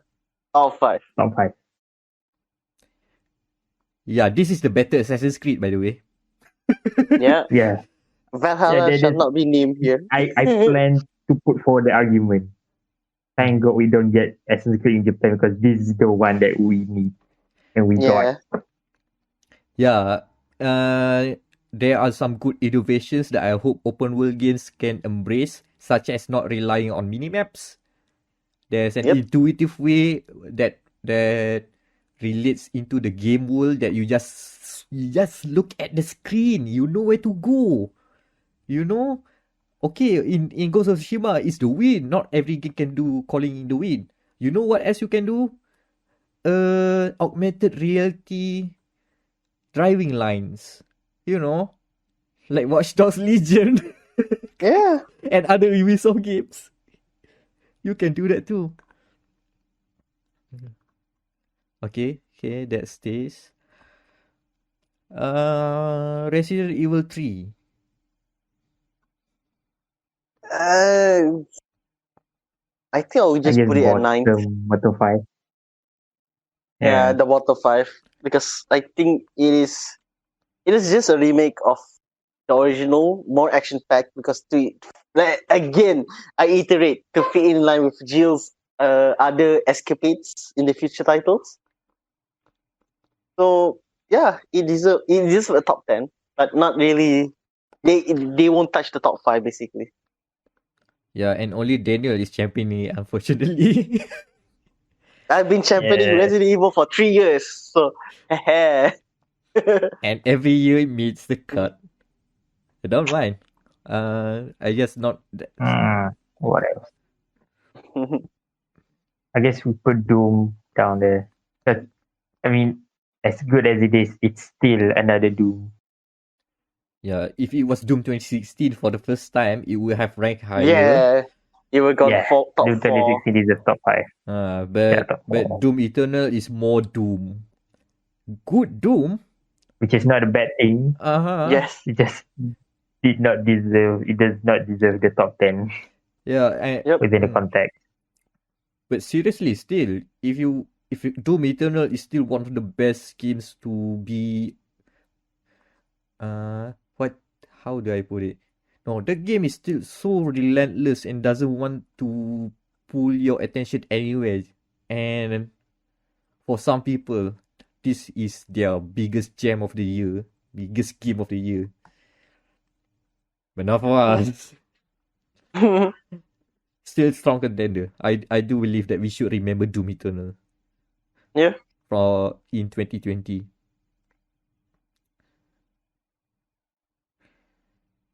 Fall Guys, where do you go? I want to push it for top 5, but I don't know if the room agrees. I'm considering this is tough. Like right now, Doom, Resident Evil 3, and Marvel Spider-Man Miles Morales stick in the bottom 5. The order we can change. But Fall Guys might move up or down. Let's just put the note on that. How about Tony Hawk? Ooh, Tony Hawk. Ooh. It is. I think they can go top 5. Oh man! It is the staple. Basically, the staple for remakes coming in next gen. Because this is that roller coaster, the next gen roller coaster. You have to be this good to become a remastered for next gen. Yeah, benchmark for remakes. Well, some games have to budge. 2 games have to budge then. Dreams. Is it that high of the list? I don't think so because it's PS4 exclusive. Yeah. I mean, it's not for everyone. Yeah, it's definitely not for everyone. But it being in the top 10 best games is already an achievement to what Media Molecule has done, basically. I won't call this a game. It's a very good software. Disguised it's a very good software. Okay. The first ever software in our top 10 games list. Alright. Final Fantasy 7 Remake. Oh, Second in our this is top 5. top 5. Top 3. Top 3, yes, I think so. At least top 3. Top 3, yeah. Top Uh, 3. Again, I have Just to putting eat it below is like same Mm. insult. because I have to eat my words with this game. It blows my expectations, and even as a standalone, if you look it as a standalone action RPG, all of the system and mechanics just work wonders. While using, Yeah, it is inspired by past Final Fantasy mechanics. They took from 13 and they took from 9, but those are the two good system that can integrate into an action RPG, and it works. It bloody works. yeah. Mm-hmm. So that leaves Watch Dogs Legion. I mean, it deserves its top 5 because it is such a good. It is a good concept. Has a good story, and like I wouldn't mind seeing another Watch Dogs like this if they want to make it. Yeah. Like they're also like trying to with their DLCs from what I've heard that they're going to be blending in some Assassin's Creed stuff, which is actually much better than making another Assassin's Creed game. Okay, Ghost of Tsushima we discussed. Yakuza Like a Dragon. I think we found a winner. That's what I can say. Okay, Because Oh, because I mean, like I said again, it has taken very interesting strides because it's supposed to be an action game. Now it's an RPG, which itself is very hard to do, and but yet they nailed it. And then the story itself, like what you mentioned, is already very different from what we are used to in this era, and only like this, I think like they have nailed it well. okay. So I'm moving Dreams into the bottom 5. Yeah, okay. well, yeah. Bottom 5. Okay. We oh man, we are arguing if Fall Guys can go up, but if it can go up to the top 5, one have to go. I don't see. And I think this is good. This is good. Yeah, I Fall think we Guys have on to 6, list. yeah. Yeah, Yeah. it fumbles a bit. It stumbles a bit. Okay, let's just go back to from the bottom.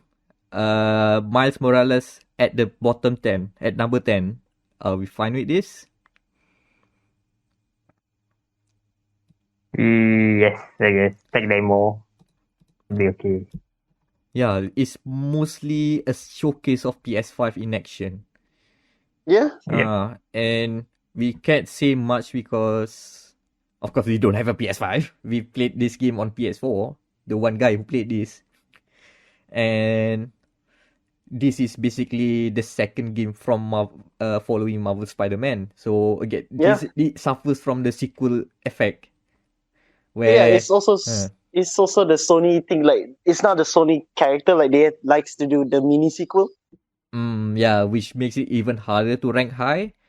But I think that the game itself, what they are trying to do, the change of setting, characters, and also as a tech demo, should land them nicely at number 10. Yeah, number 10. I think Resident Evil 3 won't budge anyway. Yeah. Hmm. Then we have, and that's Doom 8. So that's it, I think. Can Doom go above Dreams? Yes. No. Oh, okay. Oh, gado. All Let's right. go. Let's see how it goes. How? Is it because Doom Eternal it suffers from the sequel thing? I think so. That's the sequel bias. Mm-hmm. It's another Yeah. Doom. Dreams is Yeah. something new. Yeah, like what they've added is sometimes fun, sometimes very irritating. So yeah, I think I want to put it up with the Dreams, but Dreams is also something else entirely. So yeah, I think it'll stay at 7 for Dreams. Alright. So yeah. Okay.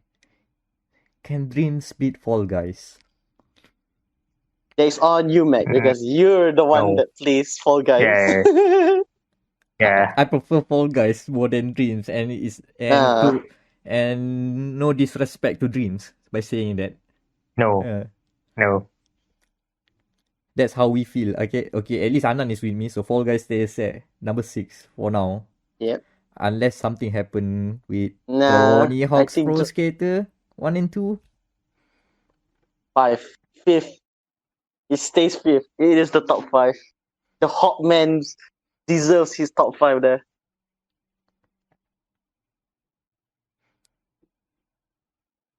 So, any? Yeah, I don't know where to no budge this objection one. there. Alright, so Final Fantasy VII Remake. I would like to see it go a bit further. Up top. Second. Number 3. 3 or 2. I would argue either number 3 or number 2. I think it feels better than Watch Dogs Legion in our list. Yeah. Yep. Yeah, definitely. Watch Dogs Legion is sort of a better formulation of 1 and 2. So yeah, I can say I'm happy to like put it down there a bit. Again, Remake Would have 7 above. Again, Remake has a lot of qualities to it. It has the good action RPG mechanics. It has the fan service. It has a divisive story. And hey, I haven't mentioned it, but it actually looks very, really good on PS4. Like base PS4, it looks really, really good. Unreal Engine, man. Fine. Texture pop-ups, sure, but character models are really, really good. Okay, Watch Dogs can't reach that far because at the end of the day, I feel like it is still an open world game like any other. But it managed to rise this far in the list because of the play as anyone system. Just because you can mess around with the NPC actually matters. There's AI system, there are scheduling system going in the background. And they smartly uses that system to make you engage, like having familiar names keep on appearing as your enemies. And overall, the story is much better. And I do love that they finally figure out how to address the lethal versus non-lethal thing. They made all the DedSec hackers to have non-lethal guns by default. So... Yeah. And then, like, only the law enforcement or some old lady, because the gun laws are very interesting before. So yeah. And I guess this is a good time to mention that Watch Dogs Legion have quite the interesting choice of licensed music. Some of them are very much like British-based house music or techno. You know the scene there, right?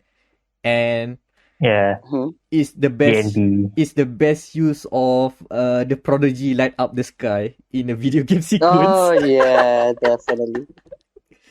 Not like some other game about cars. This is the better use of the Prodigy in a video game sequence.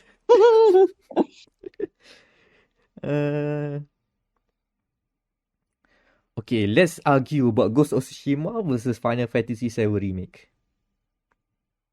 Oh my god. Oh, why do you make it so hard? Why? Who gets third there, basically? Who gets second? Unless someone has an argument against Yakuza, we can peg that down. No, Yakuza. I think Yakuza deserves their first. Alright, wait, let's not get to that conclusion first. We have something to debate about. Okay. Ghost did... What else I can say about Ghost? I've mentioned about the exploration bits. Yeah.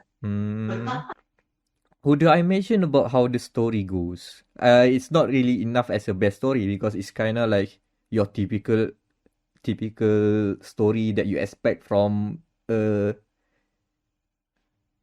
you know the theme around it, right? So Yeah, there's the Yeah, the trope. theme of Yeah, revenge. so there's honor, yeah, there's revenge, revenge. hero's journey. Yeah, it basically it is an hero's journey story, and the fact it ends with you've done all of this, but at what cost?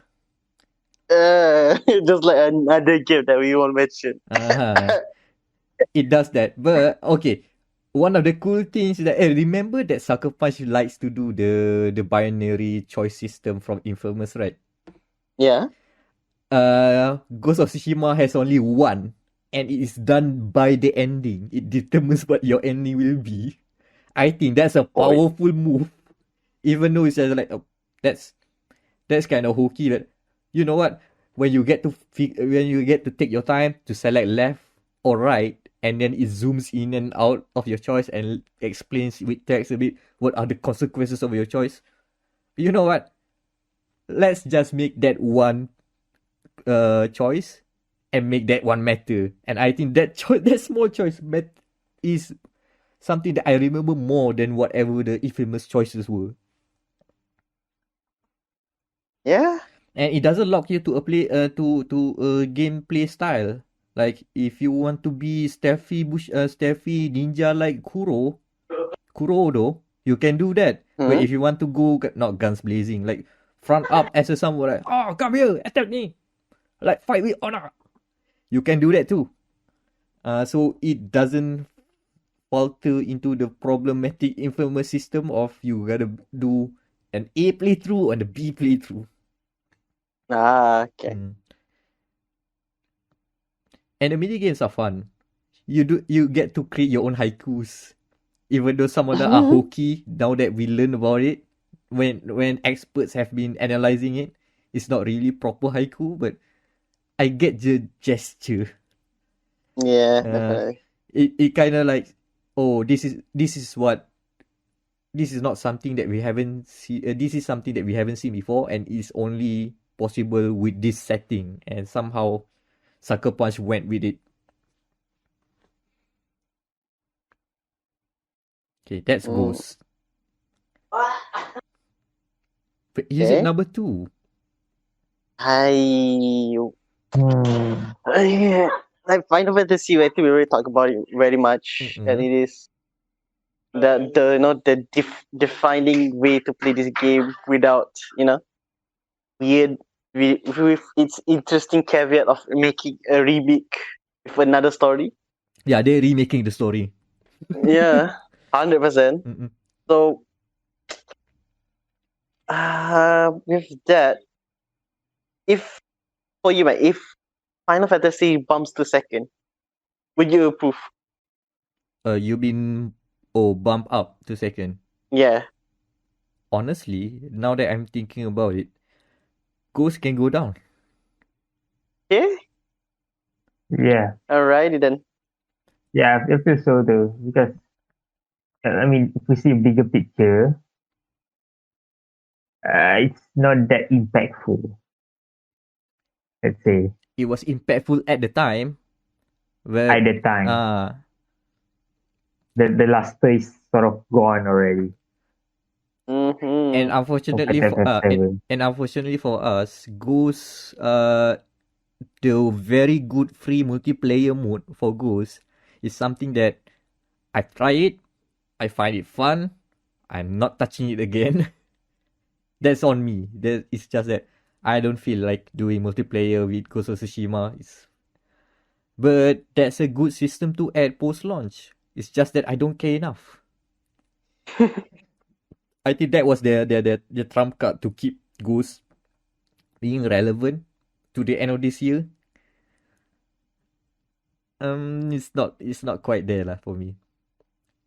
But props to them for actually making a good free to play, not free to play, good free update for multiplayer mode. Unlike that one game from Square Enix, and not Final Fantasy 7. We're talking about the other game.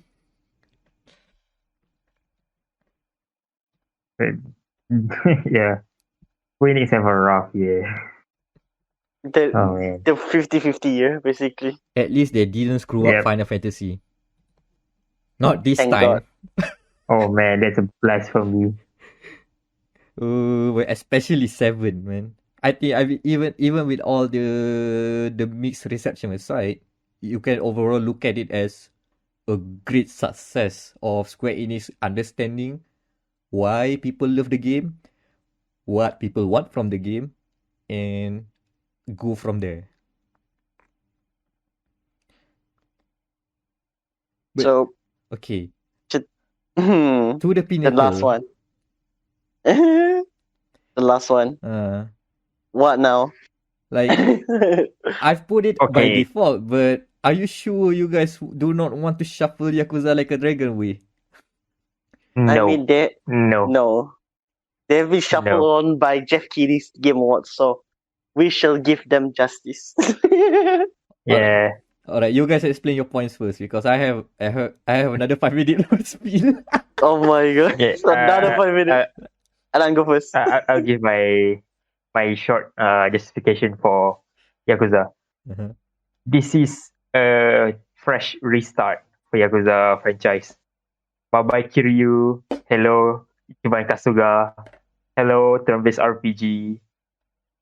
Oh man, this is like a very good Yakuza. Is it a new entry point Oh for yeah. for those newcomers to the series?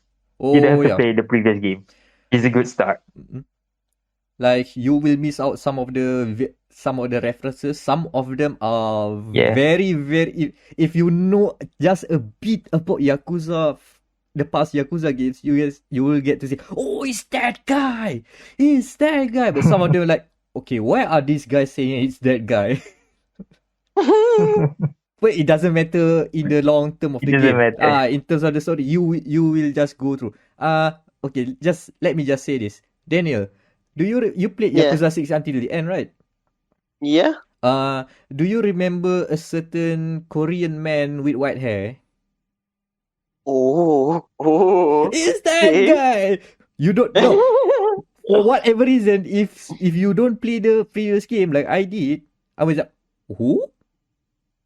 And it moves on, and then it explains anyway. Oh, okay. Oh, that's why. That weird, but okay. Let's go with it then. You'll discover it later on. Yeah, that's an interesting character to come back. Yeah. Yeah. Yeah. For me, probably the biggest, let's say, factor for best game is the developers pretty much changed the combat structure within like short period of time. They just go full on RPG. You're like, holy shit, these guys just nailed it. Yeah. Yeah, it just persona for middle-aged man, like you said. Sort of a rich man. Funny enough, there was a Persona 5 release this year, but nah, I don't care about it. You Yeah, we asked don't me care. to That's not a. you asked me to pay full price again? No. Can I make it a DLC? But nah, it's not even non-canon. Daniel, any thoughts about Yakuza? Like a dragon? Like a dragon, like I want to play this now. I am disappointed that I shamefully have bought the game Cyberpunk twice. But can I just bought Yakuza? But Again, this is Fallout 76 again. yeah, this knowing me, like that is terrible. But yeah, like Yakuza, this I've played one, Kiwami 6 because I am a dumbass, and like 7, I think from what I've heard and what I've read is by far the most interesting due to this new combat and all. Like the story itself, from what Matt is saying, is already very interesting. And like if nobody wants to give it Game of the Year, I think we should give it.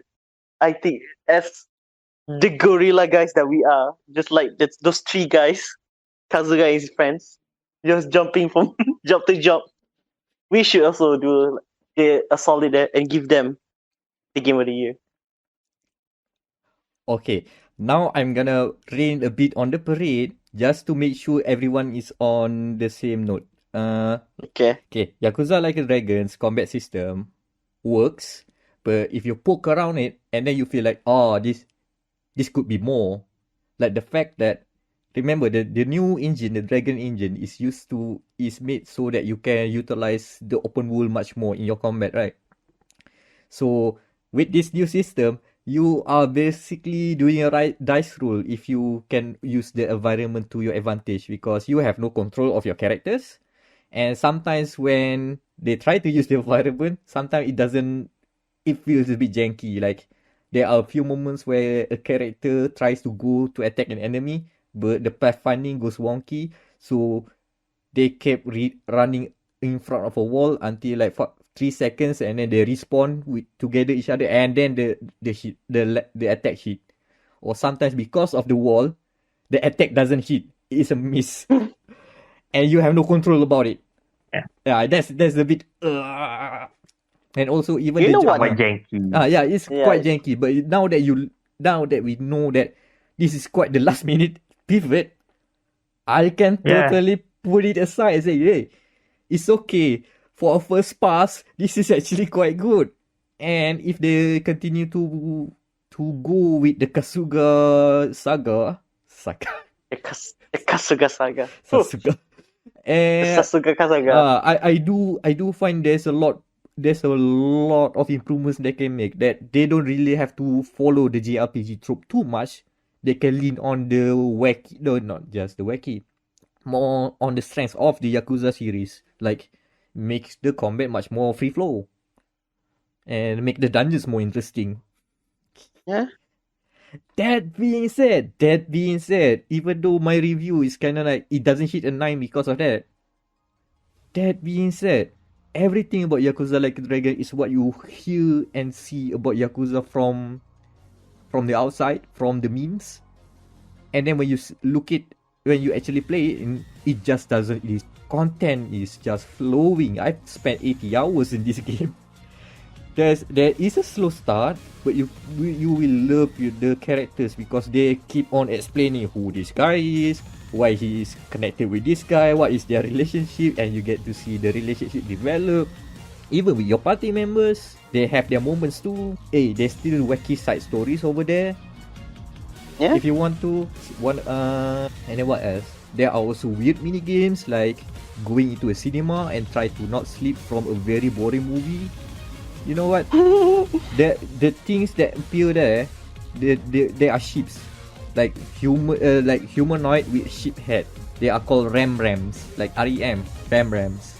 And there's another being there where you should not knock them out, which is a humanoid with a chicken head that will use that musical instrument, symbols that will trigger symbols to make Kazuga not to keep him wake up. They are called cock alarms, alarm cocks. The localization is on point. It's still funny and stupid and make use of puns. Even if you prefer English dubs, the English dub is still strong. Even though I would recommend Japanese dubs, because you get to play as the detective Adachi. Yes, a detective named Adachi. And this is the old guy with the voice of Old Man Solid Snake in Japanese. Ooh. You need to listen to Old Man Solid Snake in Japanese. That guy sounds great. Yeah, and the twist and turns of the story will keep you hooked. And even if you miss out some of the... Oh yeah, we haven't talked about the stupid summons and special attacks. You know that one of the special attacks that you can do is basically grab an enemy, hands up. Basically, think of it as a 69 position. Your hand grabbing the leg, and the leg grabbing the other arm, and then you form into a circular motion, and then you spin around, and then you become a tire of death. It's called Essence of Hell's Wheel. It even goes... Don't think about it. Don't think about it. It just happens. If there's also you can also, if you there's a job for the females, you can be an idol, and you know what the special power of an idol? Summon the weebs. You create a mini concert, and then you call in the weebs with glow sticks. They do their routine following their very lovable idol, and then attack them with a special attack. Oh, if you are a foreman, you are hard worker, what kind of special attack that you can do? You call in a stampede. Instead of bringing a hammer, you bring out a pot, and you hit the pot, calling everyone at the construction site, "Hey, makan! Lunchtime!" And everybody at the construction site just runs and make a stampede. It's basically Lion King, but with construction workers. I'm not even kidding. It is stupid. And that's what makes Yakuza Like a Dragon a serious crime drama worthy of Game of the Year. Very clear. Oh, We have a winner then. We have a winner. From getting this twice in a row to literally just sweeping our our coveted award show. 3 awards. Next one. Holy shit. 3 awards. God damn, Yakuza. Well, one is on the technical, but still. You see, man? You see, 2020, there are good games. And these are the games that we enjoy. What a year. So, now that we are at the end, any last words about 2020? As after this, we gonna reconvene next year. So, yeah. Crew 2020. Agreed. Anything else? I'll just add it has been a weird year. Quite really there are some games that we have missed. But I've been hearing that 12 Sentinel Aegis Rim is pretty good. Which I 13. should really 13 certainly. I should really get that game. Tapi Atlas being Atlas is so expensive. Yeah, that game would have been a contention for best story if any of us actually cared about story. But yeah, it's okay. It's still under Sega. Sega still gets the award. Yeah. So yeah, it has been a weird year, but next year the game list looks interesting. We have Halo. We can finally put Halo into our Game of the Year. Hey, don't jinx it yet.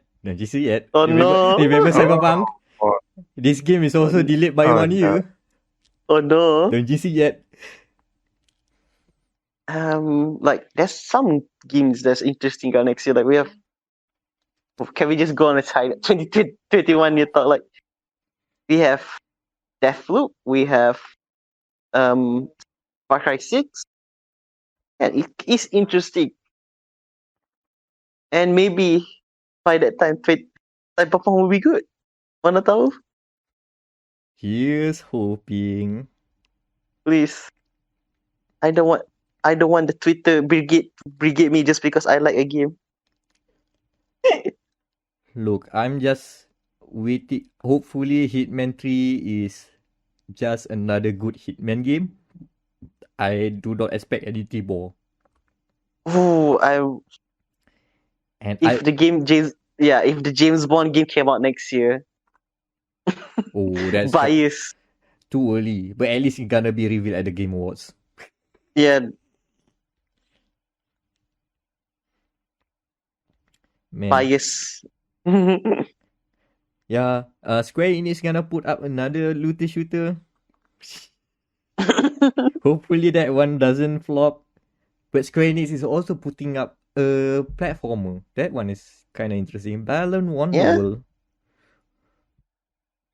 Hopefully it's not just another Sonic, which then flops. Another Sonic. And then becomes a meme. Wait, yeah. Oh yeah. Next gen. Maybe by 2021 we'll finally find a way to get a PS5. We have an Xbox, so that's okay already. But we need a PS5. And no, I'm not expecting Gran Turismo 7 coming out next year. No. Just stop Vampire it. though. Vampire also not next year. I'll see it. I'll believe it when I see it. Until now. Maybe Ratchet and Clank. Maybe Yeah, Ratchet and Clank looks done, we- so I think you can. we should get a PS5 before Ratchet and Clank. Hopefully they didn't jinx it, because we don't know if 2021 will be 2021 or 2020 season 2. Still. No. But so far, Electric Boogaloo. but signs are looking positive. Let's leave it at that. Maybe we can all walk away from this hellhole of the year 2020. Yeah. Yeah, So that's it. that's it. That is, my God, was it 3 hours? I think it is. Oh shit. I think it is more. Oh my God. This is the Game of Malaya and Gamer Matters Game of the Year Awards 2020, and this has been the last episode of Dialogue, the Game Matters podcast for 2020. Yeah, season 3 is done. Season 3 is done. Hopefully we'll get renewed. Let me check. Oh. Can we get a renewal? Yes, let's go.